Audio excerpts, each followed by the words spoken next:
साथियों, स्वागत है आपका हमारे YouTube चैनल स्टोरी वाला बैग पर। कैसे हैं आप सब?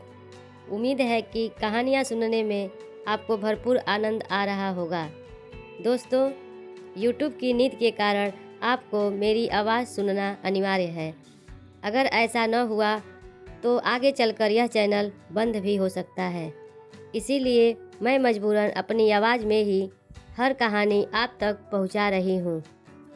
और हाँ, आप सभी हमारे टेलीग्राम चैनल से ज़रूर जुड़ जाएं, जिसका लिंक हर वीडियो के डिस्क्रिप्शन में दिया जाता है, ताकि कहानी आप तक बिना रुके लगातार पहुंचती रहे।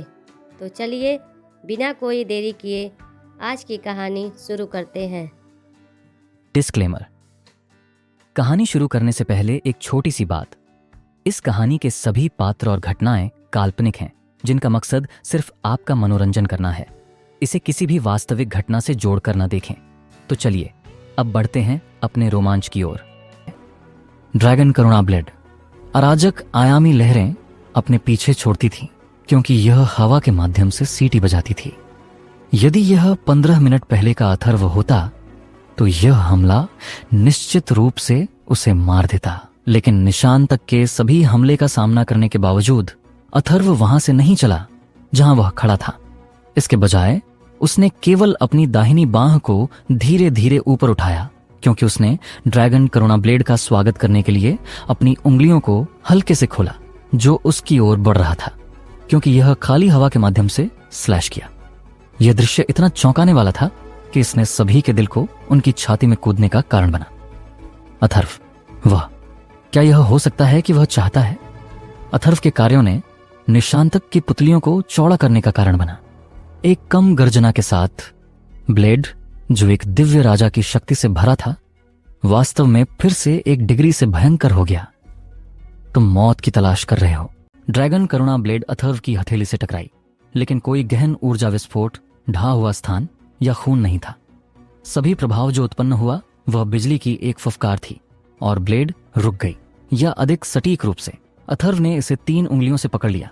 बस इस तरह एक दिव्य राजा की विनाशकारी शक्ति गायब हो गई, जैसे इसे एक आयामी ब्लैक होल द्वारा निगल लिया गया था। दिव्य मंच पूरी तरह से मौन था। निशांतक मृत रूप से पीला दिख रहा था, क्योंकि उसकी पुतलियां भ्रम और भय के साथ कांप रही थीं। उसकी हथियार बांह सुन्न महसूस हुई, लेकिन वह इसके अंदर कोई शक्ति महसूस नहीं कर सका। वास्तव में वह ड्रैगन करुणा ब्लेड को भी महसूस नहीं कर सका। ड्रैगन करुणा ब्लेड को उसकी सभी शक्ति के साथ इंजेक्ट किया गया था, लेकिन अथर्व ने अपने नंगे हाथों से उसके हमले को रोक दिया था। नहीं, केवल 3 उंगलियों से। असंभव, असंभव। वे अथर्व अभिव्यक्तिहीन बना रहा, लगभग ऐसा जैसे उसने एक छोटे कीड़े को पकड़ा हो और कोई ब्लेड नहीं। फिर उसने ड्रैगन करुणा ब्लेड को थोड़ा निचोड़ा। डिंग! एक नर्म शोर था, और पीली सफेद दरारें तुरंत पूरे ब्लेड में फैल गईं। निशांतक की पुतलियां तब तक फैल गईं जब तक वे संभवतः और चौड़ी नहीं हो सकती थीं। चरमरा चरमरा चरमरा चरमरा। आओ। ड्रैगन करुणा ब्लेड ने संघर्ष किया और अथर्व की पकड़ में तीव्रता से कांपा, हर समय भयभीत और दर्द में गर्जना करते हुए। हालांकि इसके व्यर्थ संघर्ष और दुखद गर्जनाएं केवल एक संक्षिप्त क्षण तक चलीं, इससे पहले कि यह स्थिर हो जाए और निशांतक के हाथ में अनगिनत भूरे सफेद टुकड़ों में टूट जाए। टुकड़े उनके पैरों के नीचे प्रकाश स्क्रीन पर गिर गए, अपने अंतिम क्षणों के दौरान निराशा के साथ चमकते हुए, इससे पहले कि सब कुछ अंततः मौन हो जाए। तुम निशांतक कुछ कदम पीछे लड़खड़ा गया, जबकि पूरे शरीर में सुन्न महसूस कर रहा था। उसे ऐसा लगा जैसे किसी ने उसके शरीर से आत्मा को चूस लिया हो। अथर्व ने निशांतक के ड्रैगन करुणा ब्लेड को अपने नंगे हाथ से लिया, उसके हाथ से नहीं, उसकी उंगलियों से। उसने इसे कुचल भी दिया। क्या ड्रैगन करुणा ब्लेड इतना नाजुक हथियार था? ड्रैगन करुणा ब्लेड एक आदिम दिव्य ब्लेड था, जो त्रिशानी परम आरंभ के देव क्षेत्र से वापस लाई थी। इसके नाजुक होने का कोई तरीका नहीं होगा।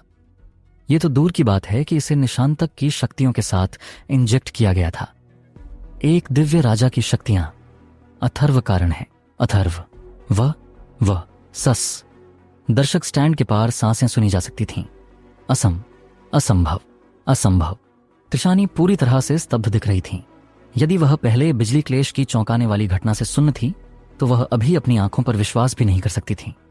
उन्होंने व्यक्तिगत रूप से ड्रैगन करुणा ब्लेड को परम आरंभ के देव क्षेत्र से वापस लाया था और उन्होंने ब्लेड को पुनः प्राप्त करने के लिए एक जबरदस्त प्रयास खर्च किया था। स्वीकार्य रूप से यह आदिम युग के दौरान जितना मजबूत था उतना मजबूत नहीं था, लेकिन ब्लेड खुद अभी भी एक वास्तविक ड्रैगन की पीठ का उपयोग करके बनाया गया था।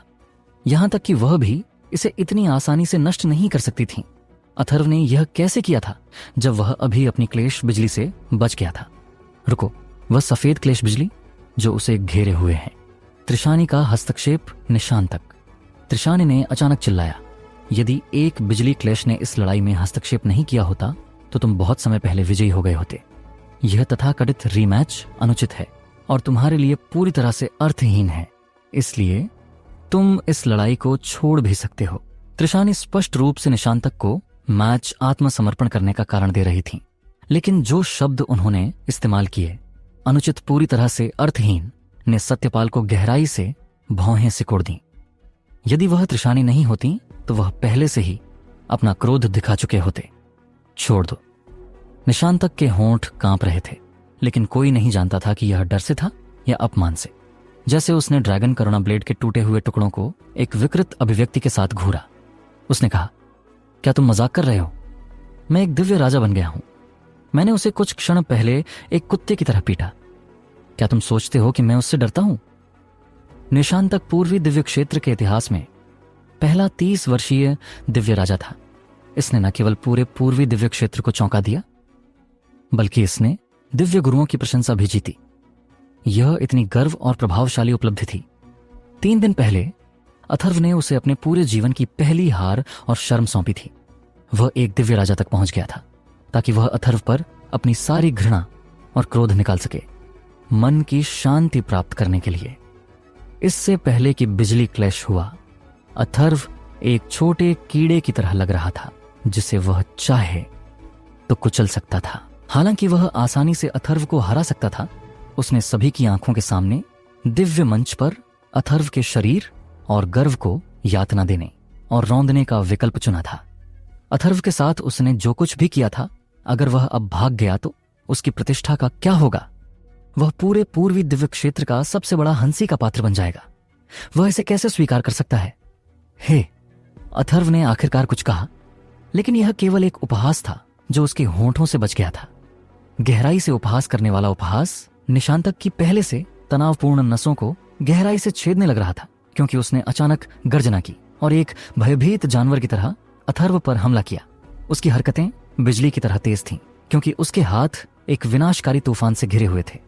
अथर्व निशांतक के नवीनीकृत हमले के सामने स्थिर रहा, यहां तक कि उसके चेहरे पर कर्ल भी थोड़ा सा नहीं बदला था। उसके शरीर के चारों ओर बिजली को मत छुओ। दूरी से एक घबराई हुई चिल्लाहट गूंजी।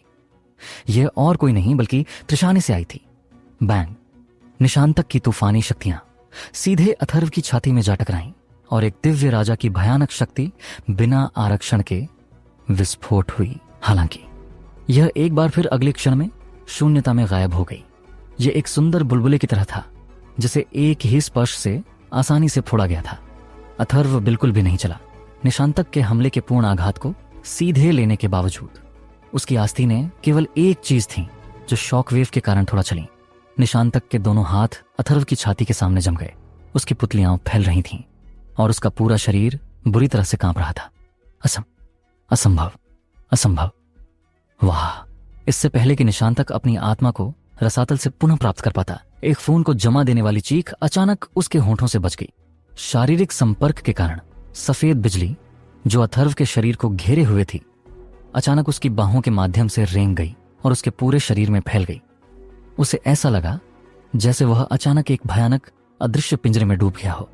उसके शरीर का हर हिस्सा एक अप्रतिरोध्य शक्ति द्वारा मजबूती से बंधा हुआ था, जैसे बिजली उसके कानों के पास फुफकारती रही। एक सुन्नता इतनी भयानक कि यह क्रूर थी।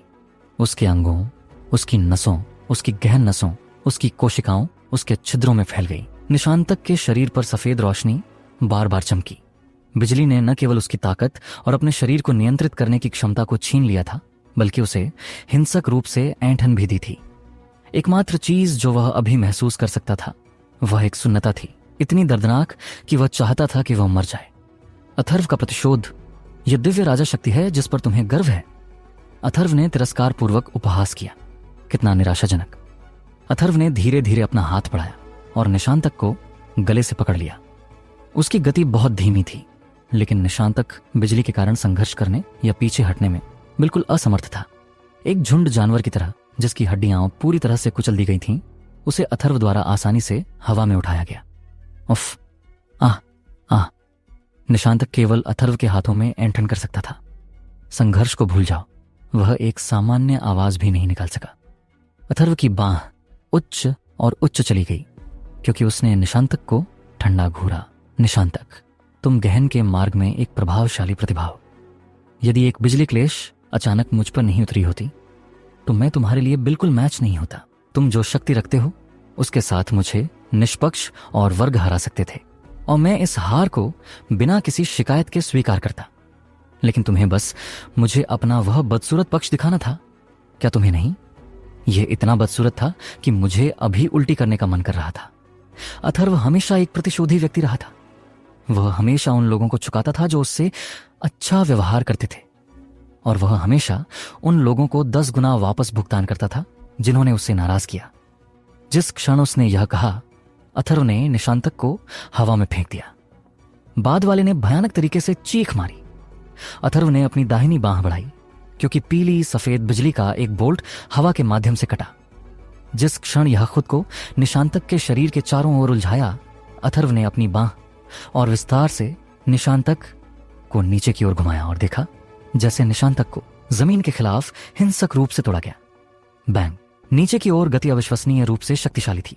यह उस बिंदु तक था जहां बाधा भी थोड़ा कांप रही थी। बिजली की रस्सी जो निशांतक को बांध रही थी, यहां तक कि जिस क्षण वह फर्श से टकराया तुरंत कस गई, उसके मांस में क्रूरता से डूब गई और एक कर्कश निराशाजनक गर्जना खींची। निशांतक। त्रिशानी की आंखें तुरंत टूटने की हद तक चौड़ी हो गईं। अथर्व ने फिर से अपनी बांह उठाई और बिजली की रस्सी ने जवाब में निशांतक को हवा में ऊंचा उठाया। एक बार फिर उसने अपने प्रतिद्वंद्वी को फर्श के खिलाफ घुमाया। बैंग। यह फेंक पहले से भी मजबूत था और निशांतक के मांस में नए खूनी फुरो उकेरे गए। अथर्व के होंठ थोड़ा मुड़े क्योंकि उसने कम स्वर में गड़गड़ाहट की। जब तुमने मुझे पहले फेंका था तो तुम्हें बहुत मजा आया होगा, है ना निशांतक? उस स्थिति में मुझे तुम्हें एक हाथ उधार देने और तुम्हें एक अनुभव देने में कोई आपत्ति नहीं है, इतना सुखद कि तुम इसे अपने बाकी जीवन के लिए नहीं भूलोगे। बैंग। बिजली की रस्सी एक बार फिर घुमाई गई और इस बार निशांतक सिर के बल जमीन पर गिरा। प्रभाव की आवाज गड़गड़ाहट की तरह भारी थी और यह खून के एक चौंकाने वाले फटने के साथ थी। Bang bang bang bang bang bang bang bang. अभी पवित्र ईव दायरे के राजा का बेटा, पूर्वी दिव्य क्षेत्र का सबसे मजबूत गॉड चाइल्ड और पहला प्रतिभाशाली जो 30 साल की उम्र में दिव्य राजा बन गया था, किसी दयनीय टिड्डे की तरह एक रस्सी से बंधा हुआ था और बार बार जमीन पर पटका जा रहा था। हर झूला इतना शक्तिशाली था कि दिल कांप गए, और हर बार जब निशांतक जमीन से टकराया तो खून हर जगह छींट गया क्योंकि उसका मांस विकृत हो गया। यह इतना क्रूर था कि अधिकांश गहन अभ्यासी सदमे और भय में दूर देख रहे थे। हालांकि लगभग किसी ने भी निशांतक पर दया नहीं की। पहले निशांतक अथर्व को एक उंगली से सीमा से बाहर भेज सकता था जब अथर्व ने प्रतिरोध करने की सभी क्षमता खो दी थी, लेकिन उसने नहीं किया। इसके बजाय उसने अथर्व को रौंदना, यातना देना और अपमानित करना शुरू कर दिया था, जैसे वह पूरी तरह से पागल हो गया था। वह सबसे भयानक निशांतक बन गया था जिसे उनमें से किसी ने पहले कभी नहीं देखा था। अब जब टेबल पलट गई थी, निशांतक के खिलाफ अथर्व का खूनी प्रतिशोध व्यावहारिक रूप से न्याय था। त्रिशानी का हमला कमीना, दुष्ट। त्रिशानी पूरे शरीर में कांप रही थीं और अपने दांतों को इतनी मजबूती से पीस रही थीं कि वे टूटने की धमकी दे रहे थे। उनके हाथ इतनी मजबूती से जकड़े गए थे कि वे थोड़ी देर पहले खून बहने लगे थे। निशांतक के गुरु के रूप में उन्होंने उसे सख्ती से प्रशिक्षित किया था, लेकिन प्यार के साथ भी स्नान कराया। वह निशांतक को डांटने या मारने का सामना कभी नहीं कर सकती थी, भले ही वह आलसी हो गया या कुछ भयानक गलतियां की थीं। लेकिन अब वह सभी की आंखों के सामने निशांतक का दुरुपयोग देखने के लिए मजबूर थीं और इसके बारे में कुछ नहीं करती। छिड़कने वाला खून और कर्कश खून को जमा देने वाली चीखें क्रूर राक्षसों की तरह महसूस हुईं जो उनके दिल और आत्मा को चबा रहे थे। निशिथेश भी खून से लथपथ आंखों के साथ अपने हाथों को कसकर पकड़ रहे थे। Bang bang bang bang. Nishantak ने अथर्व को बाहर नहीं निकाला था क्योंकि वह उस पर अपनी अंधेरी भावनाओं को निकालना चाहता था। इसलिए अथर्व ने एक और भी क्रूर तरीके से एहसान वापस करना सुनिश्चित किया। बिजली की रस्सी ने निशांतक के जीवन को संरक्षित किया और यह सुनिश्चित किया कि वह दर्द या अपमान से बेहोश नहीं होगा। इसकी विद्युत शक्ति ने लगातार निशांतक के दिमाग को उत्तेजित किया ताकि बाद वाले को सबसे स्पष्ट दिमाग में उस पर किए गए सभी दर्द और अपमान को सहने के अलावा कोई विकल्प नहीं था। जैसे गड़गड़ाहट के स्लैम जारी रहे, निशांतक पहचान से परे विकृत हो गया। बाहरी वस्त्र जिसे त्रिशानी ने अब भी व्यक्तिगत रूप से उसके लिए बदला था, पूरी तरह से फट गया और खून में भीग गया, उसे किसी ऐसे व्यक्ति का रूप देते हुए जो अब भी एक शाब्दिक खून के स्नान से उभरा था। उसकी चीखें अधिक से अधिक कर्कश और निराशाजनक हो गईं। यह उस बिंदु तक था जहां कुछ लोग इसे सुनना बर्दाश्त नहीं कर सकते थे और अपनी सुनवाई को बंद कर दिया। यह इस क्षण था कि कुछ अप्रत्याशित हुआ। क्रैक, टूटते स्थान की आवाज थी और एक संघनित लेकिन पूरी तरह से घातक तूफान अथर्व की ओर उड़ा, जबकि एक द्वेषपूर्ण और हत्यारा गर्जना के साथ मरो दुष्ट। यह शाह ने थी। अप्रत्याशित हमले ने सभी को आश्चर्यचकित कर दिया। तुम हिम्मत करती हो? बहरे करने वाली चिल्लाहटें क्रमशः अनंत देव सम्राट और ड्रैगन सम्राट से आईं। पहली बार वंशिका खारी की अभिव्यक्ति नाटकीय रूप से बदल गई क्योंकि हर कोई दिव्य मंच पर ध्यान दे रहा था। किसी ने भी उम्मीद नहीं की थी कि एक प्रसिद्ध दिव्य गुरु और पूर्वी दिव्य क्षेत्र की सबसे मजबूत, सबसे सम्मानित अभ्यासी पूर्वी दिव्य क्षेत्र के सबसे महत्वपूर्ण समारोह के दौरान अचानक एक कनिष्ठ पर हमला करेंगे। इस बिंदु पर आश्चर्यजनक शब्द मुश्किल से उनकी कार्रवाई को फिट कर सकता था। यह एक पूरी तरह से पागल कार्रवाई थी जिसने एक दिव्य गुरु के गर्व, गहन मार्ग के सम्मान की अवहेलना की और अनंत ऊर्जा और पूर्वी दिव्य क्षेत्र का खुद उपहास किया। त्रिशानी कम से कम एक साधारण चरित्र नहीं थी क्योंकि वह हिंसक क्रोध से पकड़ी गई थी। उन्होंने अपनी ताकत का 70 से 80% के बीच इस्तेमाल किया था जब उन्होंने हमला किया। कहने की जरूरत नहीं है, यह एक पूरे महाद्वीप को नष्ट करने के लिए पर्याप्त शक्ति थी और कुछ ऐसा नहीं था जिसे अथर्व या 1 लाख अथर्व बिल्कुल भी ब्लॉक कर सकते थे। वह निस्संदेह नष्ट हो जाएगा जब तक कि उसका एक कण भी इस दुनिया में शेष नहीं रह जाएगा। लेकिन तूफान बहुत तेज था और त्रिशानी ने हमला किया जब सभी ने कम से कम इसकी उम्मीद की थी। यहां तक कि ड्रैगन सम्राट या देव सम्राट भी समय पर उसे रोकने में सक्षम नहीं थे। एकमात्र जो हमले को ब्लॉक कर सकता था वह सत्यपाल था, अथर्व के सबसे करीबी व्यक्ति। लेकिन बैंग, एक तेज शोर था और सत्यपाल को करीब आने से पहले ही शॉकवेव द्वारा वापस खटखटाया गया। उनकी दाहिनी बांह पर अनगिनत दरारें दिखाई दीं। सत्यपाल ने एक सुस्त, दर्दनाक कराह छोड़ी, लेकिन उनके पास कुछ और करने के अलावा कोई विकल्प नहीं था सिवाय भयानक तूफान को सीधे अथर्व की ओर उड़ते हुए देखने के अतुलनीय प्रतिभा की हत्या करने वाला, जिसके आरोहण ने दुनिया के सबसे चौंकाने वाले 9 क्लेशों को बुलाया था। अथर्व थोड़ा मुड़ा। आश्चर्यजनक रूप से उसके चेहरे पर बिल्कुल भी कोई डर नहीं था। निशांतक को बांधने वाली बिजली की रस्सी अचानक ढीली हो गई और अथर्व ने अचानक अपनी दाहिनी बांह को सीधे आने वाले तूफान पर घुमाया। पीली सफेद बिजली जो उसे इस पूरे समय उलझाए हुए थी अचानक मुक्त हो गई और सीधे तूफान की ओर दौड़ी, एक जीवित बिजली ड्रैगन की तरह गर्जना करते हुए। यह एपिसोड स्टोरी वाला बैक चैनल की एक शक्तिशाली और विशेष प्रस्तुति है जहां हर शब्द जुनून से गढ़ा गया है और हर दृश्य वीरता की गूंज सुनाता है। एक दिव्य गुरु की शक्ति भयानक थी। यह दिव्य राजाओं और दिव्य संप्रभुओं को उस बिंदु तक दबाने के लिए पर्याप्त थी जहां उनके शरीर और आत्माएं ढह जाएंगी। संघर्ष या प्रतिरोध को भूल जाओ, यहां तक कि एक उंगली उठाना भी अत्यंत कठिन होगा। फिर भी अथर्व ने वास्तव में एक तात्कालिक प्रतिक्रिया की थी और वह प्रतिघात ऐसा लग रहा था जैसे बिना किसी दमन के किया गया था। लेकिन यह त्रिशानी की शक्ति थी जिसका वह सामना कर रहा था, इसलिए उसका काउंटर एक बवंडर में फंसे पत्ते की तरह दयनीय और शक्तिहीन लग रहा था। बिजली ड्रैगन की चीख स्थान के माध्यम से गूंजी क्योंकि यह बवंडर से सीधे मिली। जिस क्षण 2 शक्तियां एक दूसरे के संपर्क में आईं, उस क्षेत्र में स्थान एक अतिशयोक्तिपूर्ण तरीके से विस्फोट हुआ और टूट गया। उसके बाद एक अत्यंत चौंकाने वाली घटना सभी की आंखों में प्रतिबिंबित हुई। बिजली ड्रैगन ने बवंडर को फाड़ दिया था क्योंकि इसने एक ही पास में इसे चीर दिया था। क्या क्या इस दृश्य ने अनगिनत गहन अभ्यासियों के जबड़े को भयंकर रूप से जमीन पर गिरा दिया। यह एक दिव्य गुरु की शक्ति द्वारा उत्पन्न एक आंधी थी। इसके अलावा यह कोई साधारण दिव्य गुरु नहीं था। यह एक देर के चरण का दिव्य गुरु था जो गहन मार्ग के एकदम शिखर पर खड़ा था।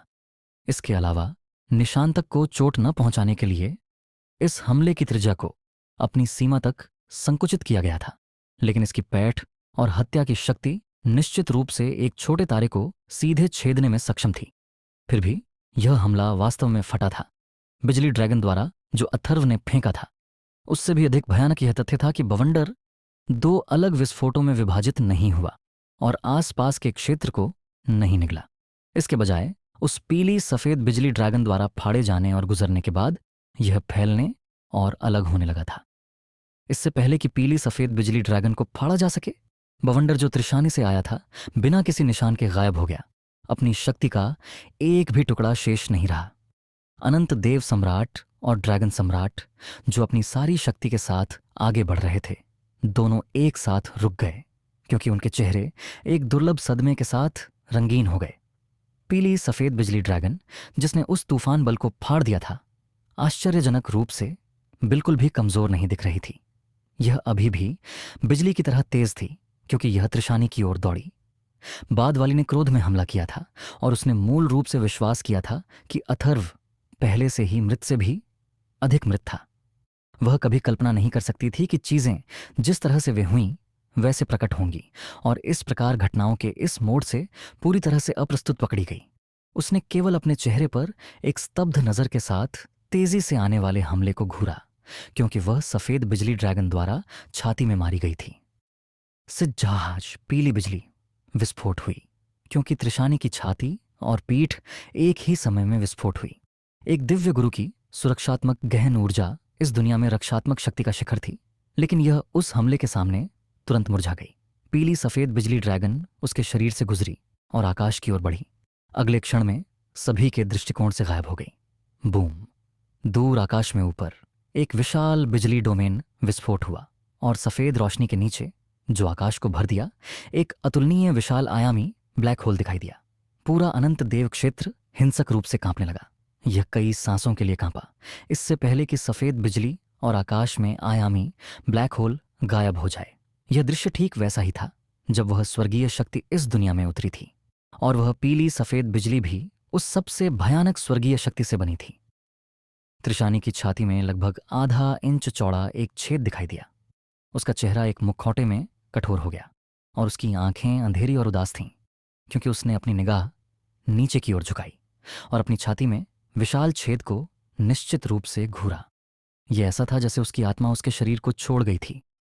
सभी की आंखें उस छेद पर भी चिपकी हुई थीं। पूरी दुनिया एक मृत भयानक मौन में ढकी हुई थी। फप! खून अचानक उस घाव से एक गीजर की तरह जंगली रूप से बाहर निकला और पलक झपकते ही त्रिशानी का ऊपरी शरीर खून में रंग गया। त्रिशानी की आंखों ने अपना रंग खो दिया क्योंकि वह नीचे जमीन पर गिर गई। त्रिशानी! यह ऐसा था जैसे निशिथेश ने अचानक खुद को एक दुःस्वप्न से जगाया हो, क्योंकि वह उसकी गिरती हुई आकृति की ओर बढ़े। प्रतिष्ठित पवित्र ईव दायरे के किंग लगभग अपनी जल्दबाजी में लड़खड़ा गए। कैसे कैसे कैसे यह हो सकता है? त्रिशानी! वास्तव में निशिथेश ने गिरती हुई त्रिशानी को पकड़ लिया क्योंकि उन्होंने अपने शरीर में सभी गहन ऊर्जा को मुक्त कर दिया और इसे उसके शरीर में उछाल दिया। उसी समय उन्होंने सबसे सावधानीपूर्वक तरीके से उस अतुलनीय भयानक घाव को कवर करने के लिए अपनी गहन ऊर्जा का उपयोग किया। त्रिशानी की आंखों में एक ढीलापन था जो निशिथेश ने पहले कभी नहीं देखा था। ऐसा लग रहा था जैसे वह सबसे बेतुके और भयानक दुःस्वप्न में उतर गई थी, क्योंकि उसकी आभा उसके पूरे शरीर के चारों ओर उन्मत्त तरीके से बह रही थी। नहीं, शांतक! उसने एक खोई हुई और निराश आवाज में बड़बड़ाई, इससे पहले कि उसका शरीर कांपे और वह मृत बेहोश हो गई। गुरु! निशांतक ने एक दर्दनाक विलाप छोड़ा क्योंकि वह प्रोफाउंड गॉड स्टेज को बनाने वाली बाधा पर अपने घुटनों पर संघर्ष कर रहा था। त्रिशानी, जो पूर्वी दिव्य क्षेत्र के शिखर पर खड़ी थीं, ने अचानक अथर्व के खिलाफ एक हमला किया था। एक कनिष्ठ जो अभी दिव्य परमात्मा क्षेत्र में टूट गया था, जो 30 की उम्र तक भी नहीं पहुंचा था। फिर भी बिजली ड्रैगन प्रतिघात जो अथर्व ने लॉन्च किया था, वास्तव में बवंडर को फाड़ दिया था, जो त्रिशानी ने उस पर फेंका था, और उसके बाद उसे एक गंभीर झटका भी दिया था। सभी सबसे हास्यास्पद और अकथनीय चीजें जो उन्होंने अपने पूरे जीवन में देखी थीं, एक साथ जोड़ी गईं, फिर भी उस एक उदाहरण के बराबर नहीं होंगी जिसमें ये सभी घटनाएं प्रकट हुईं।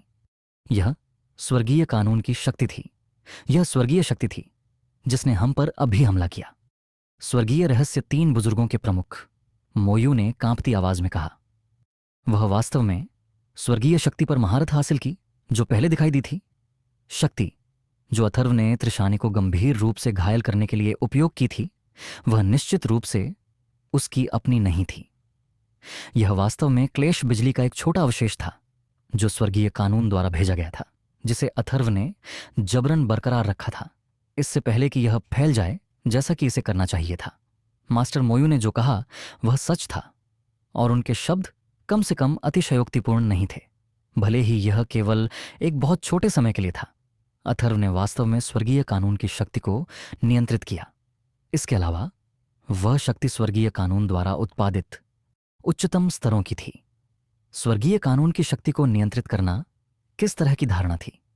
जो नहीं समझते थे वे भ्रमित होंगे, लेकिन जो समझते थे वे अपने अस्तित्व के बहुत मूल तक गहराई से हिल जाएंगे।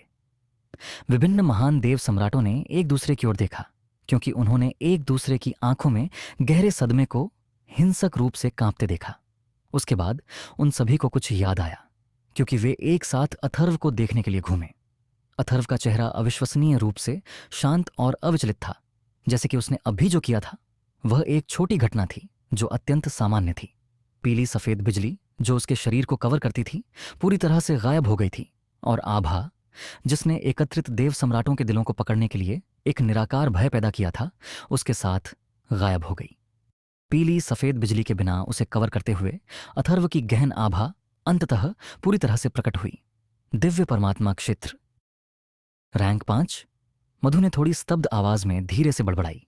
दिव्य परमात्मा क्षेत्र का 5वां स्तर। यह अनंत देव सम्राट की भौहें नाटकीय रूप से कूदीं, क्योंकि उन्होंने उन शब्दों को उच्चारण किया।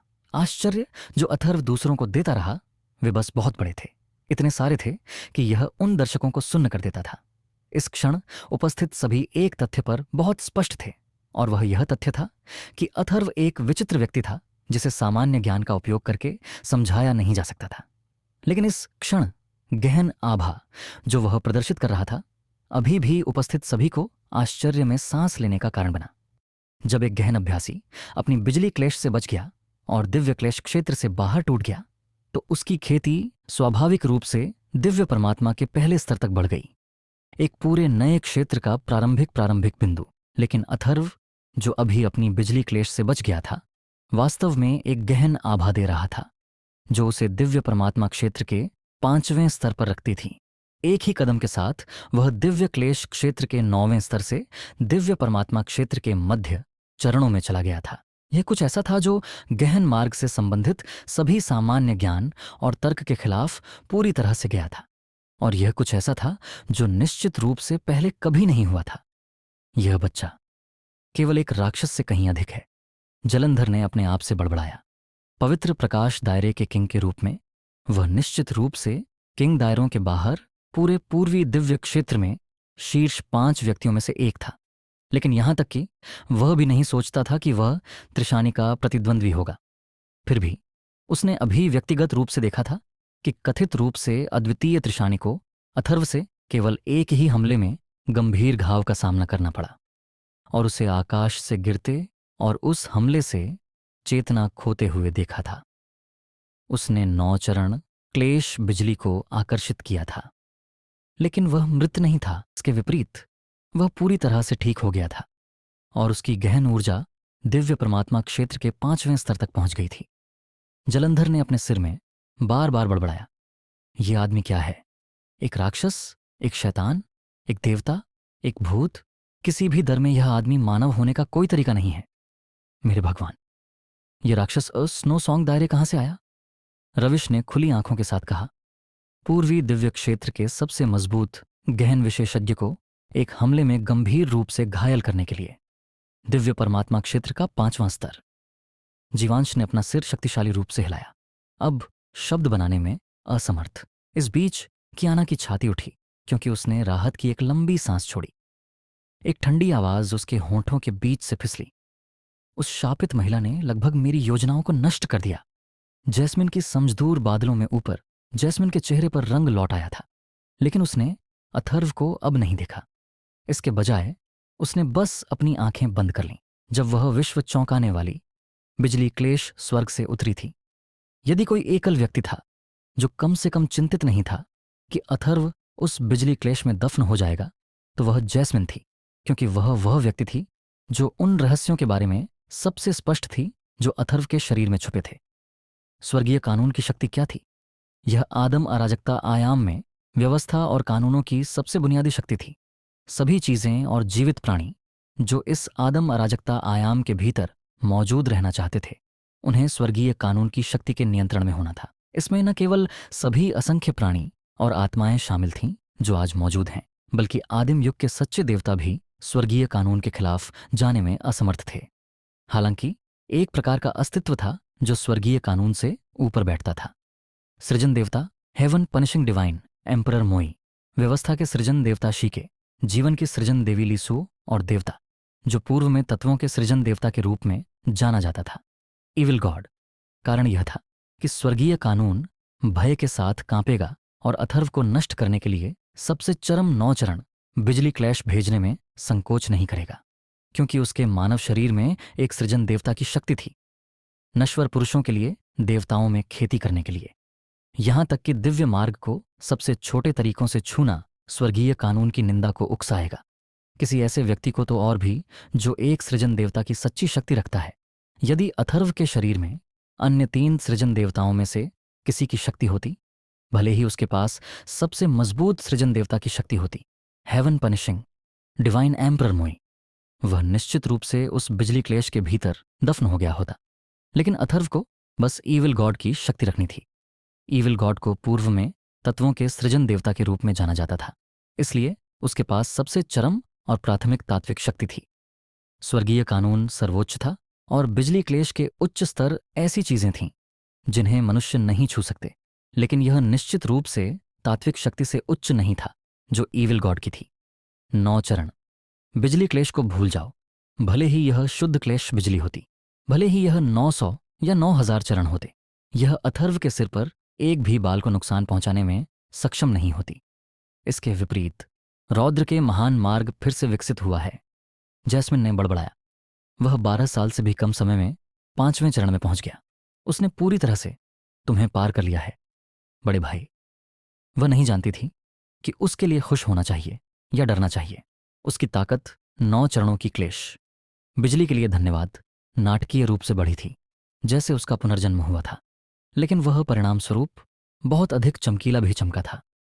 वह इतना उज्ज्वल था कि दुनिया उसके बारे में कभी नहीं भूल सकती थी। इसका मतलब था कि वह अब शांत नहीं लौट सकता था। वह ब्लू पोल स्टार पर वापस नहीं लौट सकता था। अथर्व के रौद्र के महान मार्ग ने क्लेश बिजली के लिए धन्यवाद एक सफलता प्राप्त की थी। जब से रौद्र का महान मार्ग प्राइमोडियल प्रोफाउंड आर्क में 4थे चरण में प्रवेश किया था, तब से इसने नाटकीय परिवर्तन नहीं किया था, भले ही यह अभी भी उसकी शारीरिक ताकत में धीरे धीरे सुधार करता था। ब्लू पोल स्टार पर उसने सोचा था कि इसकी वृद्धि को उस विमान द्वारा प्रतिबंधित किया गया था जिसमें वह था, लेकिन वह अभी भी देव क्षेत्र में आने के बाद एक सफलता प्राप्त करने में सक्षम नहीं था। अथर्व ने लंबे समय से बाधा को देखा था जिसने उसे रौद्र के महान मार्ग के 4थे चरण से आगे बढ़ने से रोका था, लेकिन वह कई वर्षों की कड़ी मेहनत के बावजूद एक सफलता प्राप्त करने में असमर्थ था। लेकिन जब स्वर्गीय क्लेश बिजली ने उसे पहली बार मारा तो रौद्र के महान मार्ग की बाधा जो कई वर्षों से बनी रही थी, दबाव में तुरंत फट गई। यह सब उच्च स्तर के स्वर्गीय कानूनों और स्वर्गीय आत्मा ऊर्जा के कारण था। जब 7वीं क्लेश बिजली उसके सिर पर गिरी तो बाधा आखिरकार चकनाचूर हो गई क्योंकि रौद्र का महान मार्ग आधिकारिक रूप से अपने 5वें चरण में प्रवेश किया। रौद्र के महान मार्ग के 5वें चरण ने केवल सामान्य विश्व आध्यात्मिक ऊर्जा को अवशोषित नहीं किया, यह अब स्वर्ग की ऊर्जा को ही अवशोषित करने में सक्षम था। सामान्य रूप से स्वर्गीय आत्मा ऊर्जा इस दुनिया में बहुत पतली रूप से मौजूद होती है, लेकिन यह विपरीत था जब एक स्वर्गीय क्लेश बिजली शामिल थी।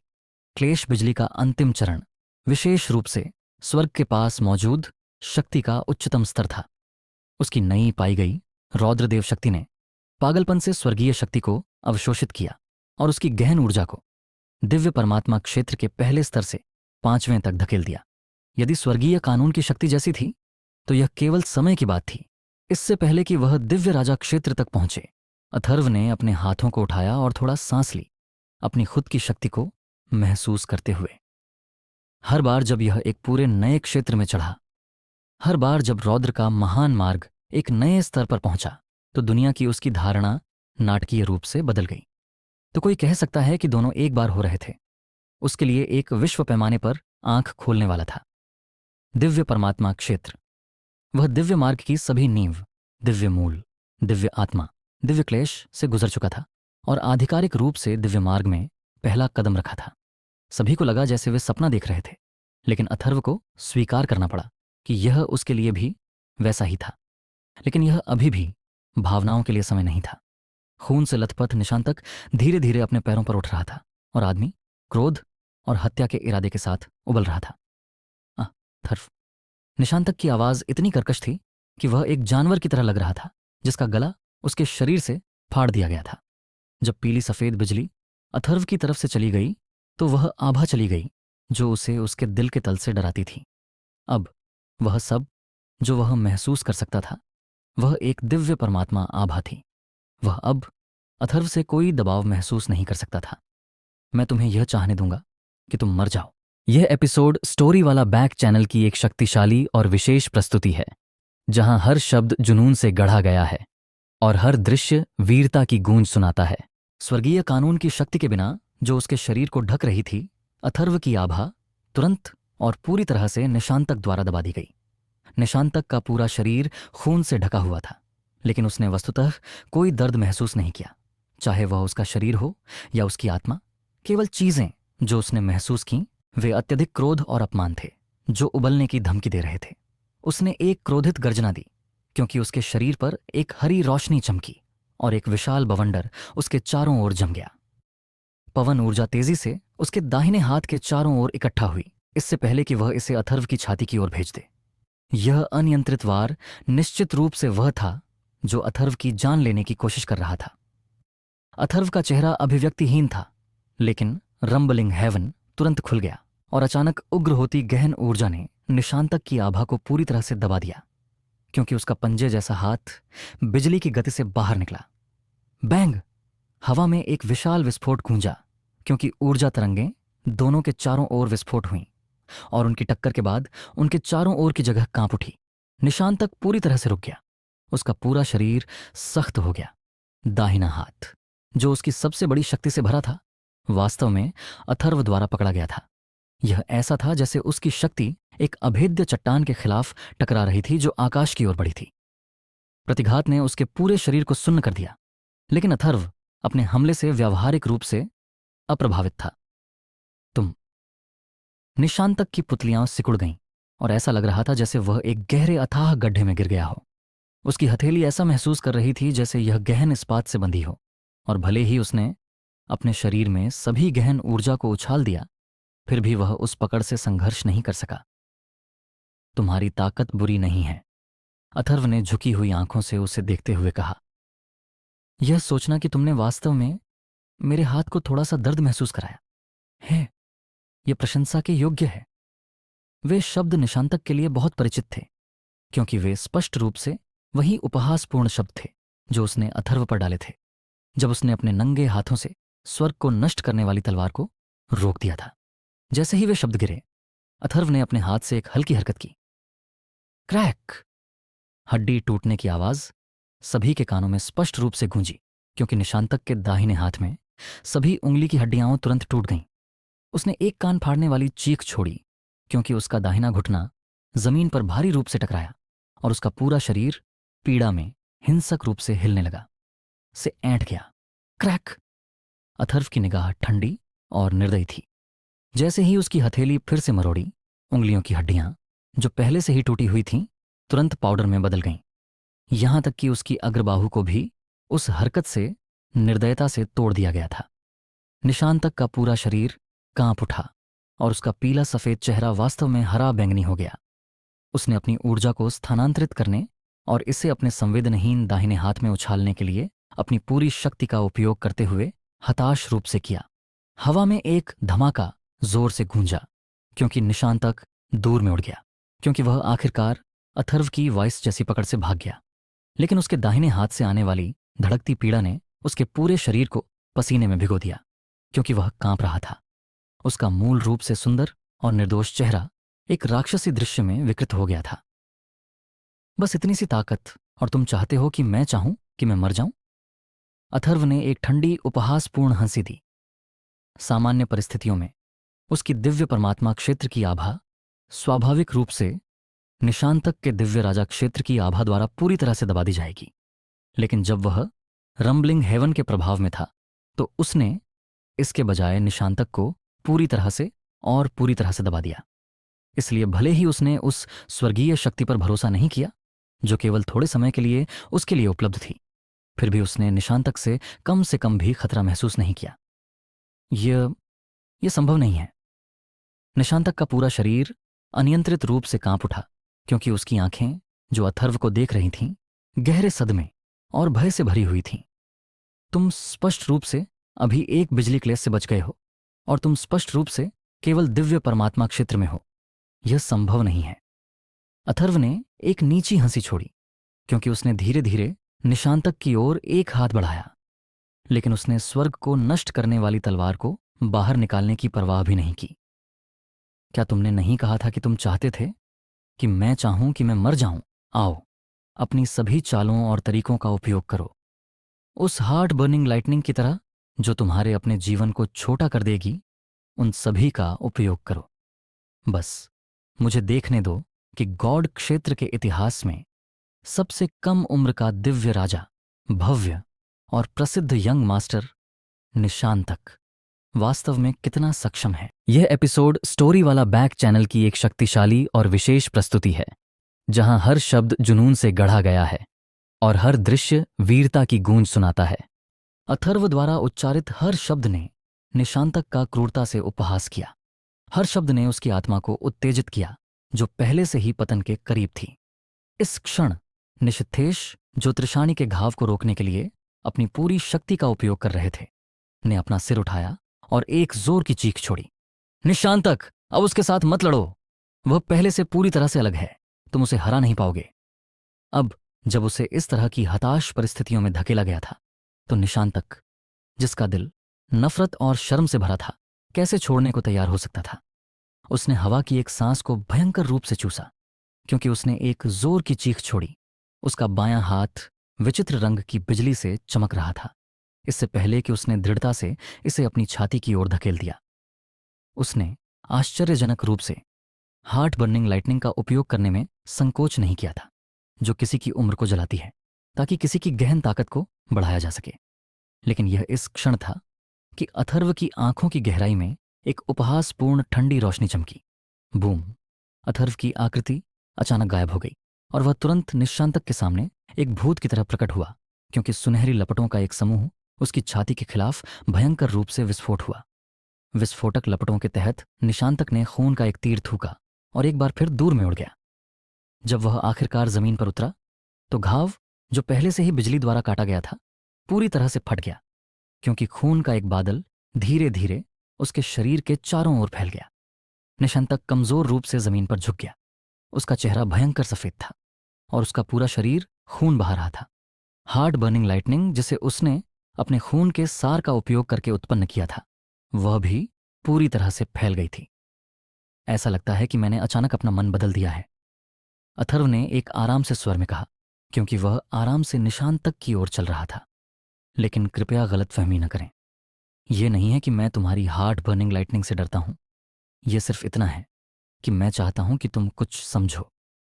अथर्व की उंगली ने हवा में एक चाप खींचा, क्योंकि उसने अपने दाहिने हाथ को निशांतक की ओर इंगित किया और ठंडे तरीके से घोषणा की, निशांतक, वर्तमान तुम जो मेरे सामने खड़े हो, मेरे लिए एक दयनीय खिलौने से ज्यादा कुछ नहीं हो, जिसे मैं अपनी इच्छा से इधर उधर फेंक सकता हूं। अगर मैं चाहता हूं कि तुम एक शक्ति का उपयोग करो, तो तुम उस शक्ति का उपयोग कर सकते हो। अगर मैं नहीं चाहता कि तुम उस शक्ति का उपयोग करो, तो तुम इसका उपयोग करने के बारे में कभी भी भूल सकते हो, समझे? या शायद तुम तुरंत मेरे सामने अभी अपनी हार मान सकते हो और आत्मसमर्पण कर सकते हो। आखिरकार, भले ही एक पराजित कुत्ता देखने में बदसूरत है, कम से कम तुम खुद को बहुत दर्द बचा सकते हो। तुम्हें नहीं लगता? निशांतक के मुंह से ताजे खून का एक बड़ा घूंट भयंकर रूप से छिड़का, क्योंकि उसका शरीर कांपता रहा। उसके पिछले उपहासपूर्ण, अपमानजनक और अपमानजनक शब्द सभी वापस फेंक दिए गए, अपरिवर्तित उसके दांतों में अथर्व द्वारा। भले ही वह उन्हीं तरीकों और उन्हीं शब्दों का सामना कर रहा था, निशांतक के लिए यह निस्संदेह कई गुना, नहीं, यहां तक कि दसियों गुना अधिक अपमानजनक था, जितना कि यह अथर्व के लिए रहा था। उक, ऐसा लग रहा था जैसे एक उन्मत्त और दुष्ट जानवर निशांतक की छाती में प्रवेश कर गया था, क्योंकि यह इस तरह की तीव्रता से उठा और गिरा कि ऐसा लग रहा था कि यह किसी भी क्षण विस्फोट हो जाएगा। उसकी आंखें भ्रम और अव्यवस्था से भरी हुई थीं, लेकिन आखिरकार एक क्षण आया जब उसकी आंखों ने पूरी तरह से सभी फोकस खो दिया और निशांतक ने खुद सभी तर्क खो दिया। उसके शरीर पर सभी घाव खुल गए और उसका पूरा व्यक्ति एक हताश और निराशाजनक जंगली जानवर की तरह लग रहा था, क्योंकि वह एक कान फाड़ने वाली चीख के साथ अथर्व की ओर दौड़ा। अगर यह आज की घटनाओं से पहले होता, तो कोई भी विश्वास नहीं कर सकता था कि निशांतक को उसकी वर्तमान स्थिति में कम किया जा सकता है। वह आखिरकार निशांतक था, यंग मास्टर निशांतक, जो पूर्वी क्षेत्र के 4 देव बच्चों के प्रमुख पर खड़ा था। सभी अपमान जो उसने पहले दिए थे, उसे 10 गुना वापस कर दिए गए थे। एक दिव्य राजा के रूप में उसकी ताकत पलक झपकते ही रौंद दी गई थी। गुरु जिस पर उसे सबसे अधिक गर्व था, उसने उसकी रक्षा करने के लिए एक दिव्य गुरु के रूप में अपनी गरिमा को फेंकने में संकोच नहीं किया था, लेकिन वह प्रतिघात से घायल हो गई थी। उसका शरीर, उसकी ताकत, उसका गर्व, उसकी महिमा, उसकी सभी गरिमा, यह सब अथर्व के पैरों के नीचे रौंद दिया गया था और एक गहरे अथाह गड्ढे में लात मारा गया था। वह आखिरकार ढह गया था। तेजी से आने वाला निशांतक पूरी तरह से एक दुष्ट आदमखोर जानवर में बदल गया था, यहां तक कि उसकी गहन ऊर्जा भी पूर्ण अराजकता में फेंक दी गई थी। यह निशांतक अथर्व का प्रतिद्वंद्वी होने के लिए भी फिट नहीं था। अगर किसी की जान पर हमला करने से अधिक भयानक एक चीज थी, तो वह किसी के दिल पर हमला कर रही थी। अथर्व ने जानबूझकर दूर देखा, इसलिए उसे वर्तमान निशांतक को और अधिक देखने की आवश्यकता नहीं होगी। उसने अपना हाथ लहराया और अचानक उसके हाथ से बिजली की चटकनी निकली, क्योंकि गहरी बैंगनी बिजली निशांतक की ओर विस्फोट करने के लिए उसकी हथेली से चमकी। बिजली! अथर्व के हाथ में बैंगनी रोशनी ने वहां मौजूद अनगिनत गहन अभ्यासियों को आश्चर्य में अपनी आंखें चौड़ी करने का कारण बना। जैसे ही हवा के माध्यम से एक विलाप फटा, निशांतक को कुछ दर्जन बिजली के बोल्ट द्वारा लपेट दिया गया और भारी रूप से जमीन पर फेंक दिया गया। इस क्षण अथर्व हवा में उड़ गया, इससे पहले कि वह अचानक नीचे आए। उसका दाहिना पैर निशांतक के बाएं हाथ में दुष्टता से कुचल रहा था। क्रैक! वाह! हड्डियों के फ्रैक्चर की आवाज व्यावहारिक रूप से बिजली की विलाप के रूप में कठोर थी, क्योंकि निशांतक के बाएं हाथ में सभी हड्डियां तुरंत धूल में कम हो गईं। उसके बाद उसने निराशा की एक विलाप छोड़ी, जो नरक की गहराई से ही आती प्रतीत होती थी। निशांतक! निशितेश का शरीर हिंसक रूप से हिला, क्योंकि उसकी पुतलियां इतनी चौड़ी हुईं कि वे फटने की धमकी दे रही थीं। बिजली! यह सोचना कि अथर्व वास्तव में बिजली की शक्ति का उपयोग भी कर सकता है। अनंत देव सम्राट ने कहा, बर्फ, आग, बिजली। यह सोचना कि वह वास्तव में निशांतक के समान था, कोई ऐसा जो 3 अलग अलग प्रकार की तात्विक गहन शक्तियों को खेती करने में सक्षम है। वह कोई साधारण बिजली भी नहीं है। ड्रैगन सम्राट ने एक नरम आवाज में कहा, क्या यह हो सकता है कि तुमने नहीं देखा कि वह बिजली जो वह उपयोग कर रहा है, क्लेश बिजली की आभा को ले जाती है? क्या? अनंत देव सम्राट उस घोषणा से पूरी तरह से स्तब्ध थे। उसके बाद उनकी निगाह कसकर केंद्रित हो गई और उनके चेहरे पर अचानक एक गहरा सदमा दिखाई दिया। यह शायद वह क्लेश बिजली के कुछ सिद्धांतों को समझने में सक्षम था जो स्वर्गीय कानून द्वारा भेजे गए थे जब वह बिजली क्लेश के अंदर फंसा हुआ था। ड्रैगन सम्राट ने चिंतनशीलता से कहा, उसकी गहन ताकत की सीमाओं के कारण उसे केवल सबसे निम्न ग्रेड बैंगनी क्लेश बिजली का उपयोग करने में सक्षम होना चाहिए। लेकिन अगर वह स्वर्गीय कानून द्वारा भेजी गई क्लेश बिजली के सिद्धांतों को पूरी तरह से समझने में सक्षम है और उसकी गहन ताकत पर्याप्त स्तर तक पहुंचती है, शायद वह उसे छोड़ने में सक्षम हो सकता है। सफेद क्लेश बिजली। अनंत देव सम्राट उन शब्दों से एक अच्छी लंबी अवधि के लिए अवाक हो गए। सफेद रंग की क्लेश बिजली जो उस बाधा को चकनाचूर कर सकती थी जो उपस्थित सभी दिव्य गुरुओं की गहन ताकत से बनाई गई थी। सफेद रंग की क्लेश बिजली जिसने त्रिशानी को एक ही क्षण में गंभीर रूप से घायल कर दिया। अगर ऐसा दिन वास्तव में आया तो स्वर्ग के नीचे कौन अथर्व का प्रतिद्वंद्वी हो सकता था? एक मिनट रुको। क्लेश बिजली जो स्वर्गीय कानून द्वारा भेजी गई थी, यह स्वयं स्वर्गीय कानून के सिद्धांत थे। कोई भी मानव ऐसी चीज को कैसे समझ सकता था? कोई भी मानव इसे पूरी तरह से कैसे समझ सकता था?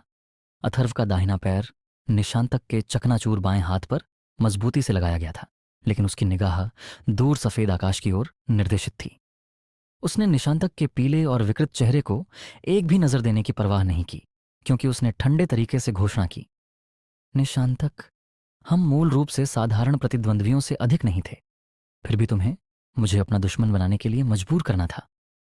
हे, यह सही है, तुम पवित्र ईव दायरे के किंग के वंशज और त्रिशानी के शिष्य हो। कोई नहीं है जिससे तुम्हें डरने की जरूरत है, और हर समय यह केवल दूसरे तरीके से रहा है। क्या तुम किसी को रौंदना चाहते थे? यह तुम्हारी इच्छा और फैंसी पर निर्भर था। लेकिन यह एक दया है कि मैं सिर्फ कोई ऐसा व्यक्ति हूं जो निडर है। जिस क्षण मुझे नाराज किया जाता है, मुझे उस व्यक्ति को माफ करने के लिए लंबे समय की आवश्यकता होगी जिसने मुझे नाराज किया। तो कोई फर्क नहीं पड़ता कि मैं भविष्य में कहां दिखाई देता हूं। मुझे परवाह नहीं है कि तुम यंग मास्टर लॉन्ग लाइफ हो या यंग मास्टर शॉर्ट लाइफ। तुम्हें बेहतर है कि तुम अपनी पूंछ में टक करो और मेरे सामने व्यवहार करो। इसके साथ अथर्व ने अपना पैर उठाया और दुष्टता से निशांतक के सिर पर रौंदा। बैंग! जैसे ही बाधा हिंसक रूप से हिली और थोड़ा डूब गई, निशांतक का पूरा सिर बाधा में रौंदा गया था। निशांतक का पूरा शरीर ऐंठ गया क्योंकि उसके 4 अंग क्रोधित रूप से मरोड़ दिए गए, इससे पहले कि वे पूरी तरह से लंगड़े हो जाएं।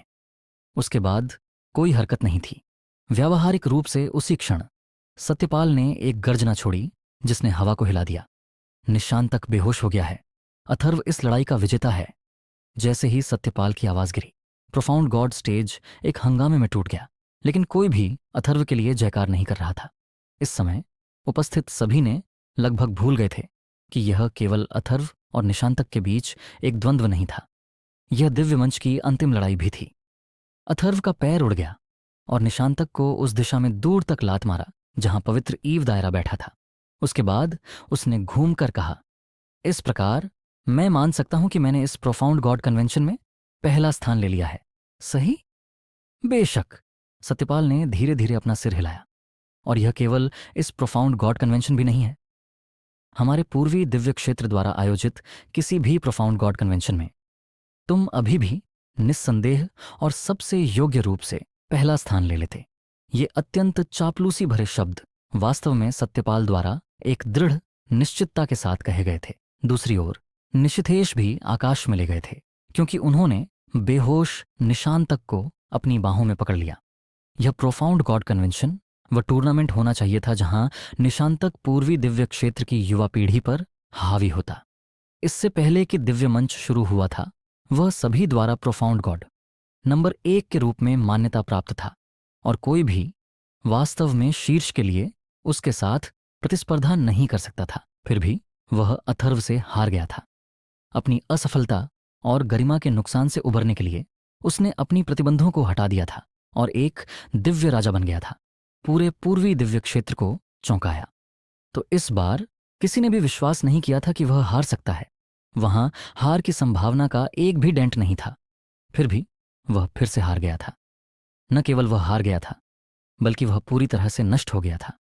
न केवल वह गहन ताकत की प्रतियोगिता में हारा, बल्कि सभी प्रसिद्धि, प्रतिष्ठा और गरिमा जो उसने अपने नाम पर अर्जित की थी वह पूरी तरह से रौंदी गई थी। निशिथेश ने एक गहरी सांस ली क्योंकि उसका पूरा शरीर कड़ा हो गया और अपने जीवन में पहली बार उसने एक कनिष्ठ के खिलाफ अपने दिल में एक घना हत्या का इरादा महसूस किया।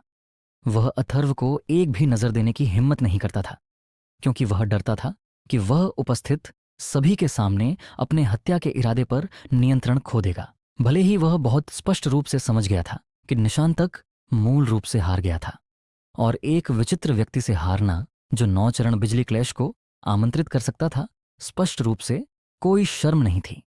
कारण यह था कि वह नष्ट हो गया था, मुख्य रूप से उसके अपने कार्यों के कारण था, लेकिन निशांतक के पिता के रूप में, पवित्र ईव दायरे के किंग के रूप में वह अथर्व के प्रति नफरत कैसे महसूस नहीं कर सकता था।